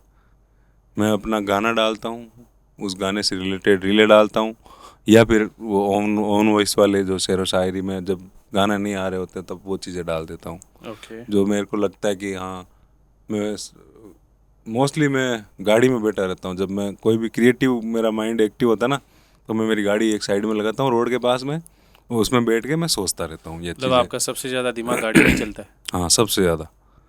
लगभग सारे गाने जिनके कंपोजिशंस, लिरिक्स वगैरह या फिर ये डायलॉग्स वगैरह जो भी यार, वो सब मैंने गाड़ी। और आपने ये नोटिस किया होगा कि बहुत सारी रीलें मैं गाड़ी में वहीं पे सीट पे बैठ के ही बना देता हूँ, इसी वजह से, क्योंकि वो उसी टाइम दिमाग में आती है और वहीं पे मैं बना लेता हूँ। तो किसी के नेगेटिव इफेक्ट नहीं आता, मतलब जैसे कोई ये दुआई लेके फिर गाड़ी में बैठा है? नहीं, ऐसा कुछ नहीं, ऐसे कोई कमेंट नहीं आते। बहुत अच्छी ऑडियंस जुड़ी है मेरे साथ। ओके, ठीक है। एक कंटेंट क्रिएटर के रूप में आप अपने आप को कैसे बैलेंस करते हैं म्यूजिक क्रिएट करने और ऑडियंस को एंगेज करने, और आप कोई स्पेसिफिक स्ट्रेटजी का यूज़ लेते हैं? नहीं, कोई स्ट्रेटजी ऐसी स्पेसिफिक नहीं है। देखो इसमें ये था कि जब मैं स्टार्टिंग में क्या होता है कि आपके पास जब कोई भी आपके ऑडियंस नहीं होती है सुनने वाली, या फिर आपके साथ लोग नहीं जुड़े हुए, तो नया आर्टिस्ट को क्या करना चाहिए, मैं आप नए आर्टिस्टों के लिए बता रहा हूँ। सबका अलग अलग जर्नी होती है, सबका अपना अलग एक तरीका होता है, सब अलग तरीके से, सब अलग अलग तरीके से सोचते हैं। लेकिन मैं ये चीज़ बता रहा हूँ कि जब आप इनिशियली स्टार्ट कर रहे हो तो जो मार्केट में चल रही होती चीज़ें, जो ऑलरेडी पब्लिक को पसंद आ रही है, उससे रिलेटेड आप कंटेंट बनाओ, तब एंगेजमेंट बढ़ जाएगी आपकी, तो लोग आपके साथ जुड़ जाएंगे। फिर आप जो चीज़ उनको सुनाना चाह रहे हो धीरे धीरे, फिर उसमें धीरे धीरे उनमें वो आपके कंटेंट में वो डिफरेंस लेके आओ, अपना जो आप देना चाह रहे हो पब्लिक को वो चीज़ धीरे धीरे लेके आओ उसमें। तो आपके कहने का मतलब है पहले ट्रेंड को फॉलो करो और बाद में अपनी अपना ट्रेंड बनाओ। हाँ, सिंपल सा, नहीं तो स्ट्रगल ज़्यादा करना पड़ेगा। हाँ। और सबका अलग अलग, मेरी जर्नी थोड़ी सी अलग रही। मैंने तो पूरे मार्केट जो कर रहा था वो सारी चीज़ें वो मैंने कहीं नहीं रखा, मैं तो अपना जोन बनाया खुद का, और धीरे धीरे लोग मतलब आपने कभी ट्रेंड फॉलो नहीं किया? मेरे को नहीं पता वो चीज़, लेकिन मैंने अपना जो मेरे को करना था वो मैंने किया। और वो लोगों, मेरी किस्मत अच्छी थी, वो भगवान के कर्म, मेरे कर्म और भगवान की कृपा थी कि वो चीज़ें मार्केट में चली। ओके। तो अपन जैसे ये बोले भाई किस्मत और हार्ड वर्क, तो आपकी किस्मत अच्छी थी या आपका हार्ड वर्क ज़्यादा था? ये तो फर्स्ट मेरे को समझ नहीं आ रहा इसका मैं जवाब क्या दूं। हार्ड वर्क मैंने ऐसे पर्टिकुलर टाइम पे हार्ड वर्क नहीं किया। मेरे जैसे ये एक तो है कि मैं अभी स्टार्ट हुआ हूँ और एक महीने में खूब मेहनत कर रहा हूँ, सीख रहा हूँ, ये कर रहा हूँ, वो वैसे नहीं किया मैंने। उसको वो मेरी लाइफ में प्रॉपरली डिस्ट्रीब्यूटेड है जो हार्ड वर्क है। वो बचपन से ही स्टार्ट हो गया था। जिस दिन मैंने पहली बार मेरे दादाजी की मोटरसाइकिल की टंकी बजाई थी ढोलक समझ के, उस दिन से वो हार्ड वर्क स्टार्ट हो गया। ओके, ठीक है, तब से मैं बजाना सीख गया, मैं रिदम में आ गया, मेरी म्यूजिक की चीज़ें बढ़ती गई। वो धीरे धीरे मतलब पूरी लाइफ में डिस्ट्रीब्यूट हो रखा है वो हार्ड वर्क, और बिना हार्ड वर्क के आप कुछ नहीं कर सकते। किस्मत भी तब साथ देगी जब आप काम करोगे, घर बैठे नहीं करेगी। म्यूजिक इंडस्ट्रीज में अपना पर्सनल ब्रांड बनाने के लिए कोई टिप्स शेयर करेंगे जो सोशल मीडिया में प्रोसेस का इम्पोर्टेंट देते हैं? भाई मेरा खुद का नहीं बना हुआ, मेरा एक सपना है कि मैं एक 7 सिस्टर नाम से एक बैंड बनाऊं जिसमें मेरी 7 बहनें हो, अलग अलग म्यूजिशियन। मैं अभी ढूंढ भी रहा हूं उनको, अलग अलग, जैसे कीबोर्डिस्ट हो या फिर रिदम पे हो। मैं 7 बहनों का एक 7 सिस्टर नाम से बैंड बनाऊंगा, और हम इस साल नहीं तो अगले साल पूरे इंडिया में मचा के रख देंगे। ये मेरा सपना है। ब्रांडिंग कैसे करते हैं आप अपने सॉन्ग की? आप कंटेंट इतना मजबूत बनाओ कि आपको ब्रांडिंग करने की जरूरत नहीं पड़े। ओके। हाँ, नहीं करना भी हो तो कैसे करें? फिर तो मेरा तो कोई सिस्टम नहीं है ऐसे। मैं तो डाल देता हूँ गाना, ऐसा इंस्टाग्राम पे चढ़ा दिया, यूट्यूब पे चढ़ा दिया, जिनको पसंद आ रहा है वो शेयर कर रहे हैं। हाँ, भाई लोग सपोर्ट कर रहे हैं। लेकिन मेरा जो इमोशनल फेज निकला था ना वो 3-4 महीने आपने पूछा था, तो वो चीज़ बहुत काम आती है। वो कहीं ना कहीं मेरे गानों में दिख जाएगी आपको, मेरी आवाज़ में दिख जाएगी, मेरे कंपोजिशन में दिख जाएगी, मेरे लिरिक्स में दिख जाएगी, आपको वो चीज़ दिख जाएगी, और उससे कनेक्ट होते हैं लोग। क्योंकि कोरोना के बाद है ना, बहुत बड़ा चेंजेस आया लोगों में। लोग मतलब जीने का तरीका चेंज हो गया लोगों में। आप अपनी स्किल और टैलेंट को कैसे इम्प्रूव करते हैं? कोई स्टेप फॉलो करते हैं, या आप अपने रेगुलर ट्रेनिंग वर्कशॉप वगैरह कुछ अटेंड करते हैं, बड़े लोगों से मिलते हैं या उनसे कुछ सीखते हैं? नहीं, मैं वर्कशॉप वगैरह तो अटेंड नहीं करता, लेकिन ये हमारा जो क्रिएटिव फील्ड का कोई सा भी काम हो, उसमें आपको रोज सीखना पड़ता है। रोज कुआं खोदो, रोज पानी पियो। अगर नहीं खोदोगे तो प्यासे मर जाओगे। तो आपको रोज कुछ ना कुछ सीखना पड़ता है। हर गाने में हर बार नई रिसर्च करनी पड़ती है, क्या कौन से साउंड आ गए हैं मार्केट में, कौन सी टेक्नोलॉजी आ गई है मार्केट में, कौन सी VSTs आ गई है, क्या मिक्सिंग का लेवल कैसे अप हो रहा है इंडस्ट्री में, हरियाणा की इंडस्ट्री क्या कर रही है, पंजाब वाली क्या कर रही है, बॉलीवुड में क्या चल रहा है, उन सब चीज़ों के। अब मैं एक गाना सुनता हूँ ना, वैसे नहीं सुनता जैसे आप सुनते हो गाना। मेरे गाना सुनने का भी तरीका भी अलग है। मैं उसके एलिमेंट सुनता हूँ अलग अलग, कि इसने क्या बजाया, कितना रिवर्ब डाला इसमें, कितने इफेक्ट यूज़ किए, ये वोकल इतनी क्लियर क्यों हुई, इतनी क्लीन क्यों आ रहा है इसका साउंड। वो सारी चीज़ें मैं चेक करता हूँ और उन पर मैं प्रॉपर रिसर्च करता रहता हूँ, और फिर वही मैं अपने गानों में भी लाने की कोशिश करता हूँ। आप अपने सॉन्ग बनाने के लिए लेटेस्ट टूल्स यूज़ लेते हैं या जो पहले लेते हैं वही लेते हैं? नहीं, मेरे टूल्स हर बार चेंज होते रहते हैं। अच्छा, हाँ, मैं मतलब एक्सपेरिमेंटल आदमी हूँ मैं। मैं एक्सपेरिमेंट करता रहता हूँ। आपने किसी गाने के साथ रिमिक्स किया है कभी? नहीं, रिमिक्स नहीं किया? मिक्स नहीं किया मैंने। मतलब मैं गाने प्रेफर गाने करता के हूँ साथ कभी ओरिजिनल। छेड़छाड़ी की हो? ओरिजिनल नहीं, मैं ओरिजिनल कंटेंट पसंद करता हूँ मेरा। बॉलीवुड या हिंदी म्यूजिक इंडस्ट्रीज के बारे में क्या कहना है आपका? पहले के सिंगर्स के कंपैरिजन में जो आज के सिंगर ज़्यादा बढ़िया परफॉर्म कर रहे हैं या उनका लेवल डाउन हो गया? दोनों ही चीज़ें हैं। लेकिन पहले के जो सिंगर थे वो बहुत बहुत तगड़े रियाजी होते थे। ऑटो ट्यून था नहीं मार्केट में, तो आपको परफेक्ट सुर में ही गाना पड़ेगा। हाँ, उसके लिए बहुत ज़्यादा रियाज चाहिए, बहुत ज़्यादा मेहनत चाहिए। ठीक है। और उससे पहले जो ज़माना था लता मंगेशकर जी, उसका उस टाइम पे तो ये होता है कि आपको एक टेक में रिकॉर्ड करना पड़ेगा पूरा गाना। अगर किसी ने भी एक भी मिस्टेक की, बजाने वाले ने किसी ने भी मिस्टेक कर दी, तो पूरा गाना वापस से स्टार्ट करो रिकॉर्ड। तो वो कितने परफेक्शन से काम करते होंगे ना। अभी तो मेरे हाथ में है सॉफ्टवेयर में, मैं पीछे जाऊंगा टाइमलाइन में, उसको एडिट करके किक चेंज करके देख लूँगा, सैम्पल चेंज करके देख लूँगा, ये सारी चीज़ हो जाएगी। लेकिन उस टाइम तो भाई वो बहुत चैलेंजिंग काम होते थे।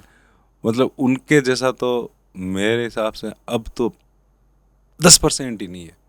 ठीक है। और उसमें दूसरी तरफ ये देखा जाए तो अरिजीत सिंह जैसे सिंगर भी आ गए, जो हर जोनर गा रहे हैं, हर तरीके के गाने गा रहे हैं, रोमांटिक, सैड, अरेबिक टोन में गा रहे हैं। मतलब तो दोनों ही चीज़ें हैं, लेकिन डाउन ज़्यादा हुआ है मेरे हिसाब से। अच्छे रियाज कम हो गया है सिंगर्स का, क्योंकि टेक्नोलॉजी ज़्यादा आ गई। अब मैं बिल्कुल सुर में, मैं अपने आप को सिंगर नहीं मानता। मैं अच्छा म्यूज़िक प्रोड्यूसर ज़रूर हूँ मैं, लेकिन अपने को आपको सिंगर नहीं मानता, क्योंकि मैं रियाज ही नहीं करता हूँ। रियाज बहुत कम करता हूँ। और दूसरा, मैं प्रॉपर एकदम एग्जैक्ट सुर में नहीं गा सकता। 90% सिंगर नहीं गा सकते। ठीक है। तो वो चीज़ हो गई। अब तो रियाज कम हो गया है लोगों का, क्योंकि टेक्नोलॉजी आ गई है। और उसमें कुछ ऐसे लोग भी जिन्होंने बहुत ज़्यादा रियाज, अरिजीत सिंह जैसे निकल गए हैं। तो वो दोनों ही चीज़ें हुई है, बेहतर भी हुआ है और डाउन भी गया है। पहले के गाने जैसे एक बार में समझ आ जाते थे, हाँ। आजकल के 4-5 बार सुनते हैं तब जाके समझ में आता है भाई बोला क्या है यार, क्या मीन्स है इसका।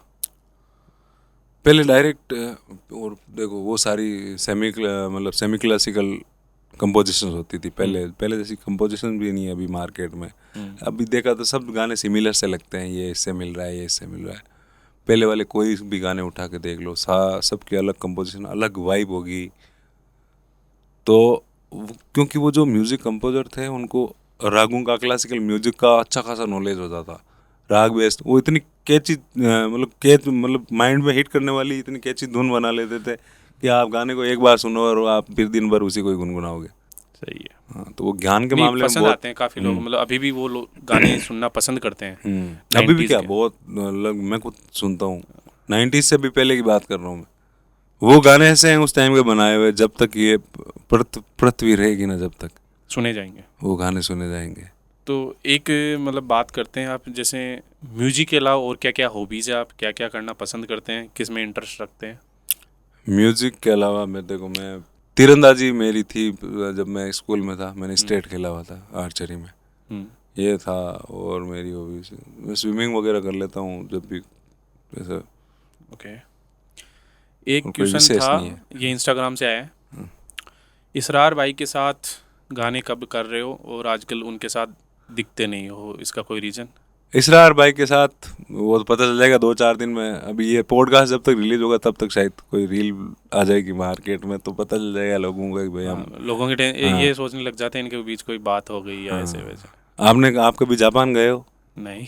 नहीं देखा जापान? इसका मतलब ये नहीं, ये थोड़ी कि भाई जापान है ही नहीं, ओके। तो हम साथ नहीं दिख रहे। इसका मतलब ये थोड़ी कि हम साथ नहीं है। क्योंकि अपने बनाई में हुई काम में बात सब है। बिजी हैं, हाँ, बस। जब फ्री होते हैं मिलते हैं। आप अपने अगले 5 सालों में अपने आप को कहाँ देखना पसंद करते हैं? मतलब क्या, कहाँ सोच रहे हैं मैं 5 साल में इतना अचीवमेंट या वगैरह टारगेट? 5 साल बाद मैं अपने आप को यहीं पे देखना चाहता हूँ, जिसमें मेरे कितने मिलियन, लगभग 20-25 मिलियन मेरे हो जाए और इतने आपके हो जाए यूट्यूब पे। फिर इधर ही अपन पॉडकास्ट करें।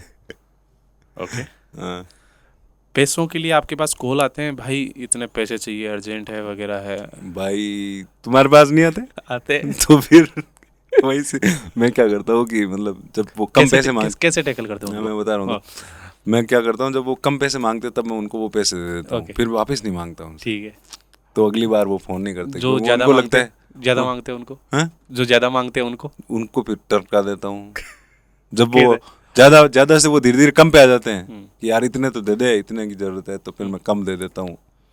फिर उनसे वापस नहीं लेता कभी। सामने से कॉल नहीं आता कभी वापस देने के लिए? हाँ, सामने से कोई नहीं देगा आपको वापस पैसा, कोई भी नहीं देगा सामने से। और आप उनसे मांगो मत और टेंशन फ्री रहो, क्योंकि जब तक वो पहले वाले पैसे पड़े हैं तब तक वो दोबारा नहीं मांगेगा आपसे। तो ऐसे अपन सेटलमेंट कर लेते हैं। एक अच्छा सा गाना बनाने के लिए कितनी कॉस्टिंग लग जाती है? देखो, मैं मेरे खर्चे बता रहा हूँ। मैं अपने इस गाने के, लेटेस्ट वाले गाने के मैं बता देता हूँ। सबसे पहले आपको रजिस्टर करवाना पड़ता है copyright.government.in में, ओके, जिसमें कंपोजिशन वगैरह रजिस्टर्ड होती है। ठीक है। तो उसमें एक वकील साहब होते हैं जो 10,000 रुपये चार्ज करते हैं इस चीज़ के, स्टार्टिंग जब गाना बना भी नहीं है, अभी कुछ भी नहीं, अभी अपने कंपोजिशन सोचिए गाने की। ठीक है, ठीक है, तो साउंड पहले कराना होता है? हाँ, मतलब वो ऑडियो बन, ठीक है सर। उसके बाद आपको रजिस्टर, जो राइटर एसोसिएशन में रजिस्ट्रेशन करवाना पड़ेगा कि ये राइटर ने लिखा है, ठीक है। उसके बाद अपने राइटर भाई साहब को पेमेंट करना पड़ेगा, ओके, ठीक है। वो 10,000 20,000 अलग अलग राइटर्स के अलग अलग रुपए, अलग अलग रेट है, ठीक है। अब उसके बाद कंपोजर मैं खुद हूँ तो मैं खुद कंपोज कर लेता हूँ, वरना कंपोजर को रुपए देने पड़ेंगे आपको। कितने के देने पड़ते हैं? मैं तो बहुत लेता हूँ। कितना? अब नॉर्मल वाला? वो मेरे को आप कॉल करके पूछ सकते हैं। ठीक है, ठीक है, ओके, ठीक है। उसके बाद कैसे? उसके बाद उसका म्यूजिक प्रोडक्शन स्टार्ट होता है, जिसमें जैसे मैं रिदम सेक्शन इसका मैंने करवाया, ढोलक तबला ढोल वगैरह, उसमें 5-6 आर्टिस्ट लगे। उनका पेमेंट लगभग 25,000 के समथिंग, 5-5 हज़ार रुपये, या 2-2 3-3 सेशन, ठीक है। जैसे फ्लूट वाला भी आया, फ्लूट बजा के गया, ढोल वाला आया, ढोलक वाला आया, ऐसे रिदमिस्ट आते हैं। गिटार वाला बंदा आया, गिटार बजा के गया। अभी मैंने लाइव करवाया इसमें, ठीक है, ये पैसे।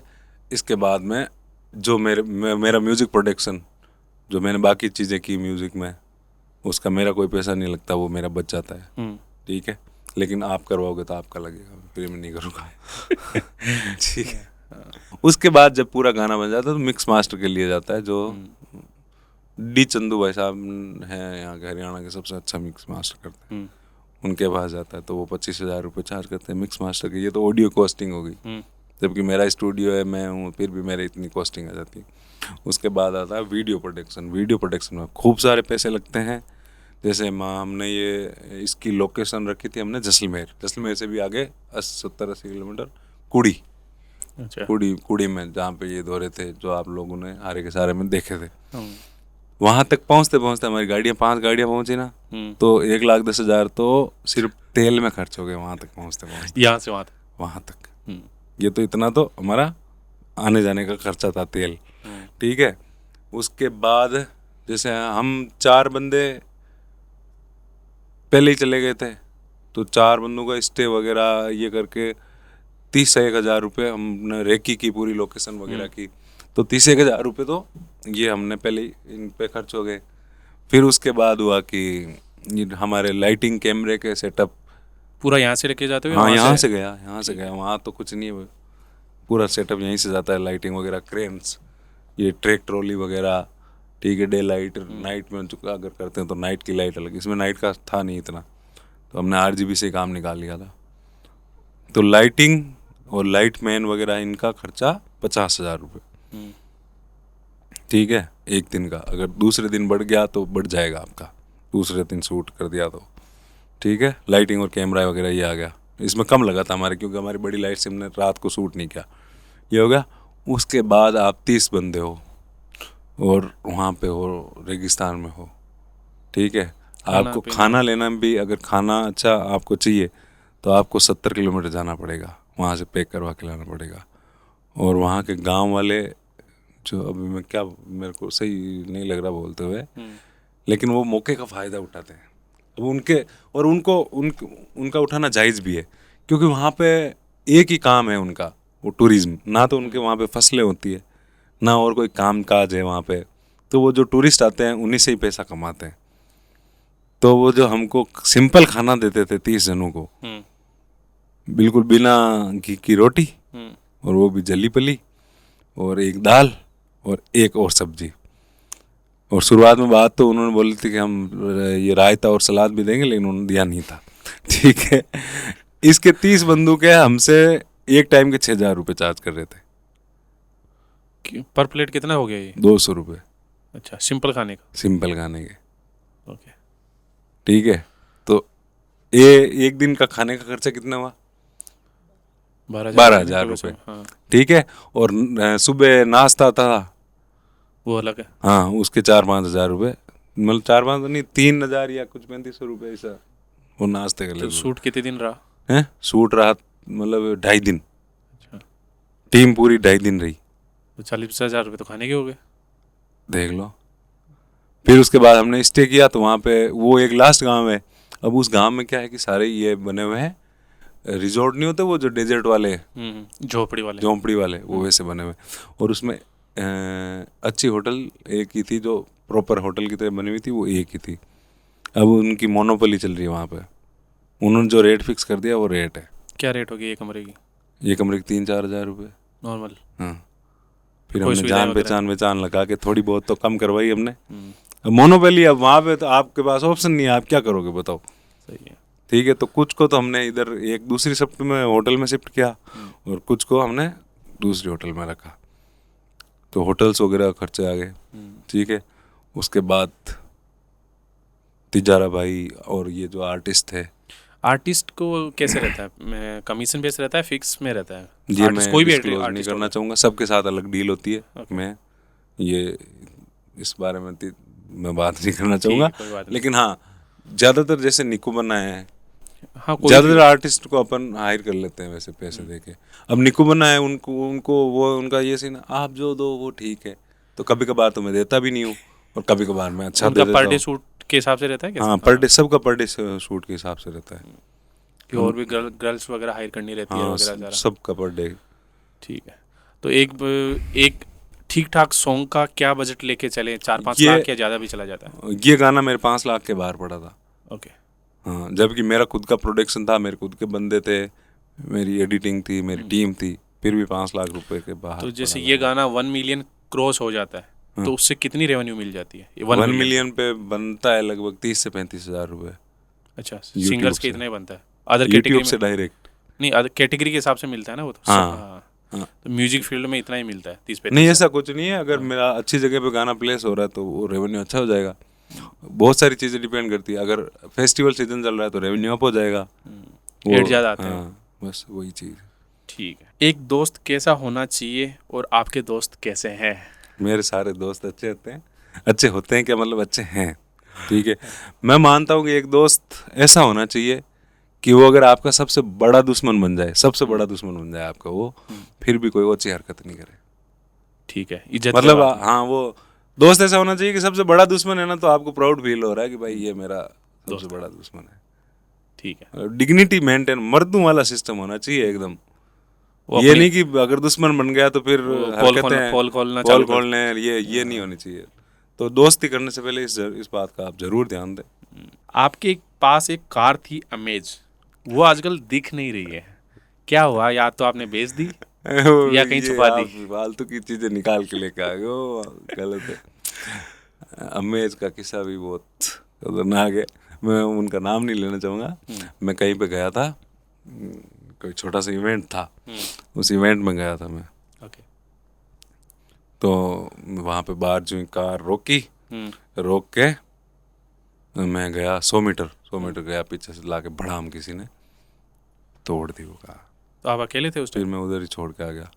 नहीं, साथ में थे लोग। अच्छा, तो कार का कचुम्बर बना दिया? हाँ, कार का कचूमर बना दिया। ओके। आप पे हमला हुआ था? वो हमारे दोस्त मित्र ही थे, फिर तो क्या है, ऐसे ही बातें हो गई। कोई मैटर तो भी ये चीज़ें चलती रहती है क्या जीवन में। नहीं। आप कितने इंस्ट्रूमेंट बजा लेते हैं? मैं आपको पहले ही बता चुका हूँ, 12-13 इंस्ट्रूमेंट मैं बजा लेता हूँ। एक दो को बजा के देखे।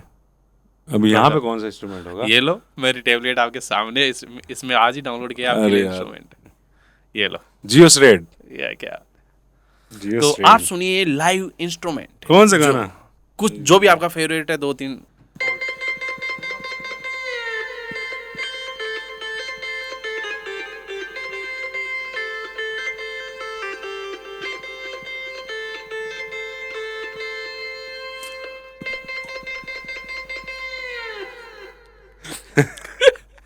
सही था। सही था। हाँ। कुछ बॉलीवुड की एक टोन। बॉलीवुड की कौन सी? किसी भी, जो भी मतलब आप बजाते हो।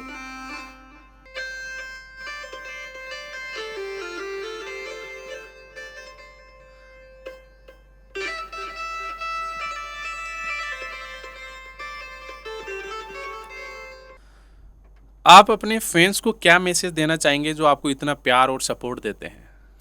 मैं बस इतना मैसेज देना चाहूँगा कि वो फैंस नहीं, वो मेरे भाई हैं।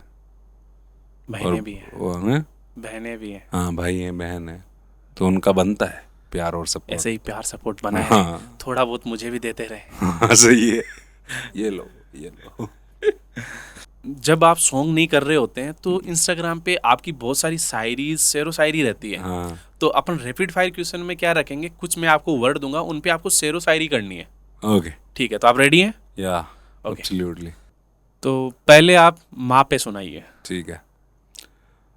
ये रुपया पैसा धन दौलत इस खून पसीने का क्या मतलब, अगर मेरी माँ के आंख में आंसू आ जाए तो फिर मेरे जीने का क्या मतलब।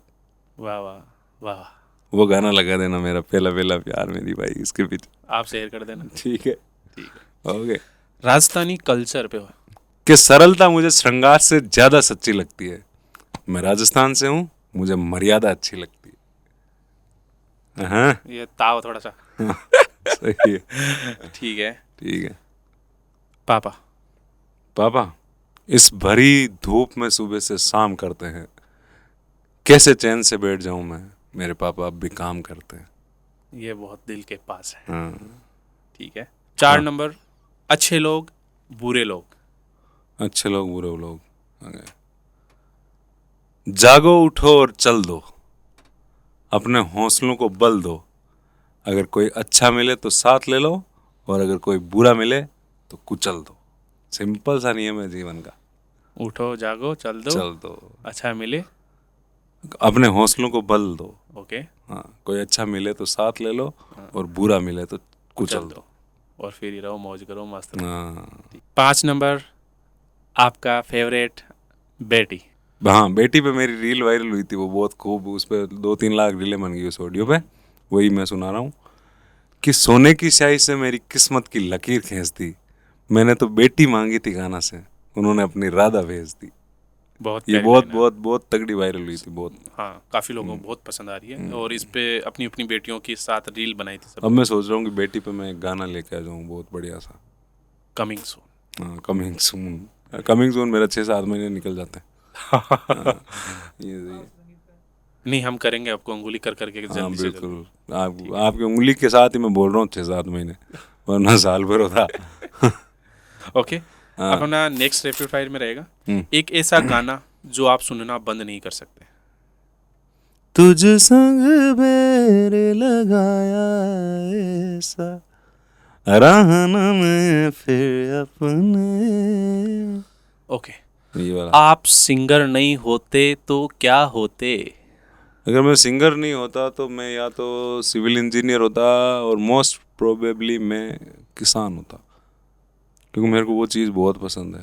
ठीक है। और मैं ये प्रेफर करता हूँ कि जितना मैं खाऊं उतना मैं उगाऊं, सीधी सी बात है। ओके। अपना नेक्स्ट क्वेश्चन है, म्यूजिक आपके लिए क्या है? म्यूजिक मेरे लिए सुकून है। सुकून, चैन। सुकून है म्यूजिक। एक शब्द में अपने आप को डिस्क्राइब कीजिए। आलसी संगीतकार। आलसी संगीतकार। ये सही बहुत जगह आलसी हूँ। सेट हो गया आप पे? हाँ। ठीक है। एक चीज जो आप उसके बिना नहीं रह सकते। मेरी फैमिली। गुड। हम्म।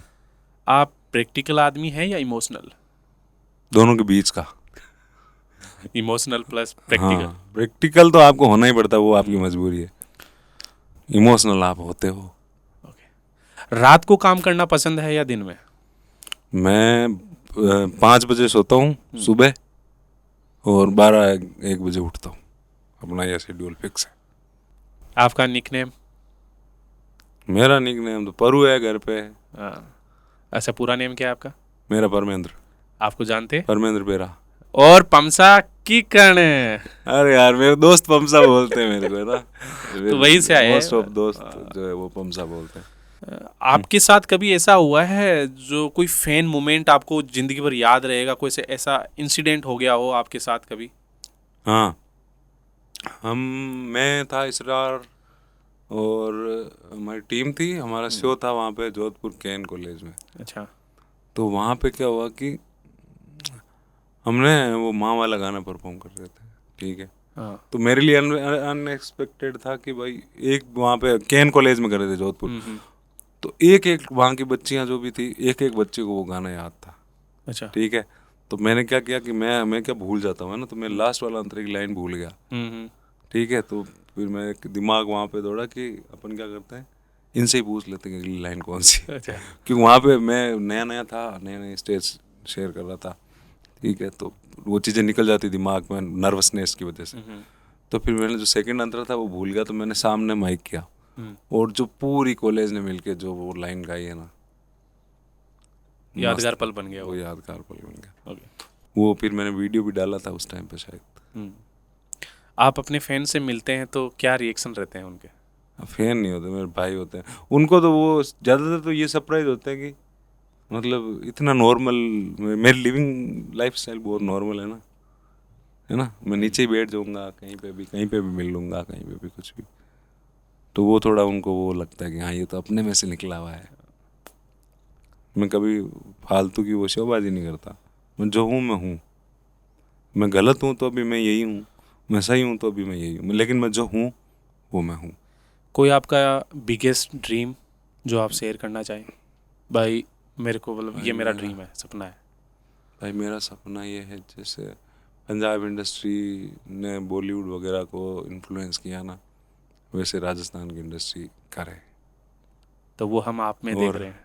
नहीं, वो कोई हो सकता है कि मेरे से हो नहीं हो, कोई मेरे बाद आए वो कर दे, या फिर मेरे से पहले ही कोई कर दे, लेकिन वो चीज़ हो जाए, वो मेरा सपना है। क्योंकि वो चीज़ हो जाएगी तो हमको बहुत अपने आप ही फ़ायदा मिल जाएगा, सीधी सी बात। आप जो कर रहे हैं, आपके माता पिता खुश है उससे? हाँ बिल्कुल। आपके गाने वो भी सुनते हैं? हाँ सुनते हैं, लेकिन वो फिर मैं क्या करता हूँ, आज पापा को भेजता हूँ सबसे पहले गाना बना के, पापा ये गाना बना तो दिया। आपने जो माँ वाला फिर गाना बनाया था वो भी भेजा होगा? हाँ मैंने मम्मी को भेजा। क्या रिएक्शन रहे? अरे बहुत शाम में फिर निकल गया था गाँव, मम्मी से मिलने ही चला गया था, फिर बना के मम्मी को भेजा। हाँ वो रोने लग गई मम्मी। तो माँ पे गाना लिखा, फिर माँ को ही सुनाया सबसे पहले। हाँ ओके। अपनी मैं एक वीडियो डाल रहा हूँ इसमें, बीच में मैं आपको वीडियो सेंड कर दूंगा। जुमा वाला गाना जिस माँ के लिए बना ना, उसकी ये वीडियो रही यहाँ पे। ओके, तो आप देख सकते हैं। हाँ तो आज का पॉडकास्ट अपन यहीं ख़त्म करते हैं। आपको पॉडकास्ट कैसा लगा? मेरे को बहुत मज़ा आया, बहुत मतलब बहुत सारी ऐसी बातें थी जो मैं कभी बताना नहीं चाह रहा था, लेकिन मैंने बताई यहाँ पे। नहीं, आपसे जनता आपके बारे में बहुत कुछ पूछना चाहती है। अभी भी कुछ मेरे हिसाब से रह गया है तो वो कमेंट करके पूछेगी, और उसका अपन 1-2 साल बाद में रिप्लाई बिल्कुल दे जवाब सकते देंगे, हैं। हाँ बिल्कुल देंगे। तब तक हम काफ़ी अच्छा काम कर चुके होंगे, आप भी काफ़ी अच्छा काम कर चुके होंगे, मैं भी कर रहा हूँ लगातार। और मैं आप सबका शुक्रिया करना चाहूँगा, क्योंकि एक आर्टिस्ट तब तक सफल नहीं होता जब तक वो अपनी दिल की कही हुई बात सब लोगों तक नहीं पहुंचा पाता, तब तक वो सफल नहीं गिना जाता। और मेरी जो मन से निकली हुई बातें हैं वो मैं अपने गानों के जरिए या कैसे भी करके आप तक पहुंचा रहा हूँ, और आप उसको इतना प्यार दे रहे हैं, इतना सपोर्ट कर रहे हैं, तो ये मेरे लिए मतलब अनएक्सपेक्टेड है बहुत ही। मैं इतनी उम्मीद नहीं करता, मैंने जितनी उम्मीद की उससे मेरे को बहुत ज़्यादा प्यार मिला, बहुत ज़्यादा आपका लगाव मिला। आप सभी का बहुत बहुत धन्यवाद। बस ये सारी बातें आप शेयर कर रहे हैं एक पॉडकास्ट के थ्रू, हाँ कितना इजी हो गया सारी बातें मन की सब लोगों को एक साथ बता देना। सही है। मज़ा आया आज आपको? बहुत बहुत बहुत अच्छा लगा, बहुत अच्छा सेटअप है, बहुत अच्छा आपका इनिशिएटिव है, और बहुत अच्छी वाइब है यहाँ की। अगर मेरे दर्शक आपको फॉलो करना चाहें तो वो आपको कहाँ फॉलो कर सकते हैं? अगर कोई फॉलो करना चाहे तो मेरे को यहाँ से फॉलो करो। मैं हो सकता है कि इंस्टाग्राम रहे नहीं रहे, फेसबुक रहे नहीं रहे, यूट्यूब रहे नहीं रहे, लेकिन गाने सुनने का कोई ना कोई जरिया जरूर रहेगा। और अगर यहाँ से फॉलो करोगे तो कोई सा ही प्लेटफॉर्म पे जाके कहीं पे भी ढूंढ के मेरे गाने सुन लेना, बस बहुत है तमसा मेरे लिए। रहेंगे। ओके, बहुत बहुत धन्यवाद, आज आप हमारे को इतना टाइम दिए और मेरे दर्शकों के सारे क्वेश्चनों के जवाब दिए, आपकी लाइफ जर्नी शेयर की, आपके इमोशन सब कुछ शेयर किया। बहुत बहुत धन्यवाद। बहुत बहुत धन्यवाद, थैंक यू। राम राम सभी को। जय तेजा जी महाराज की जय। जय। महाराणा प्रताप।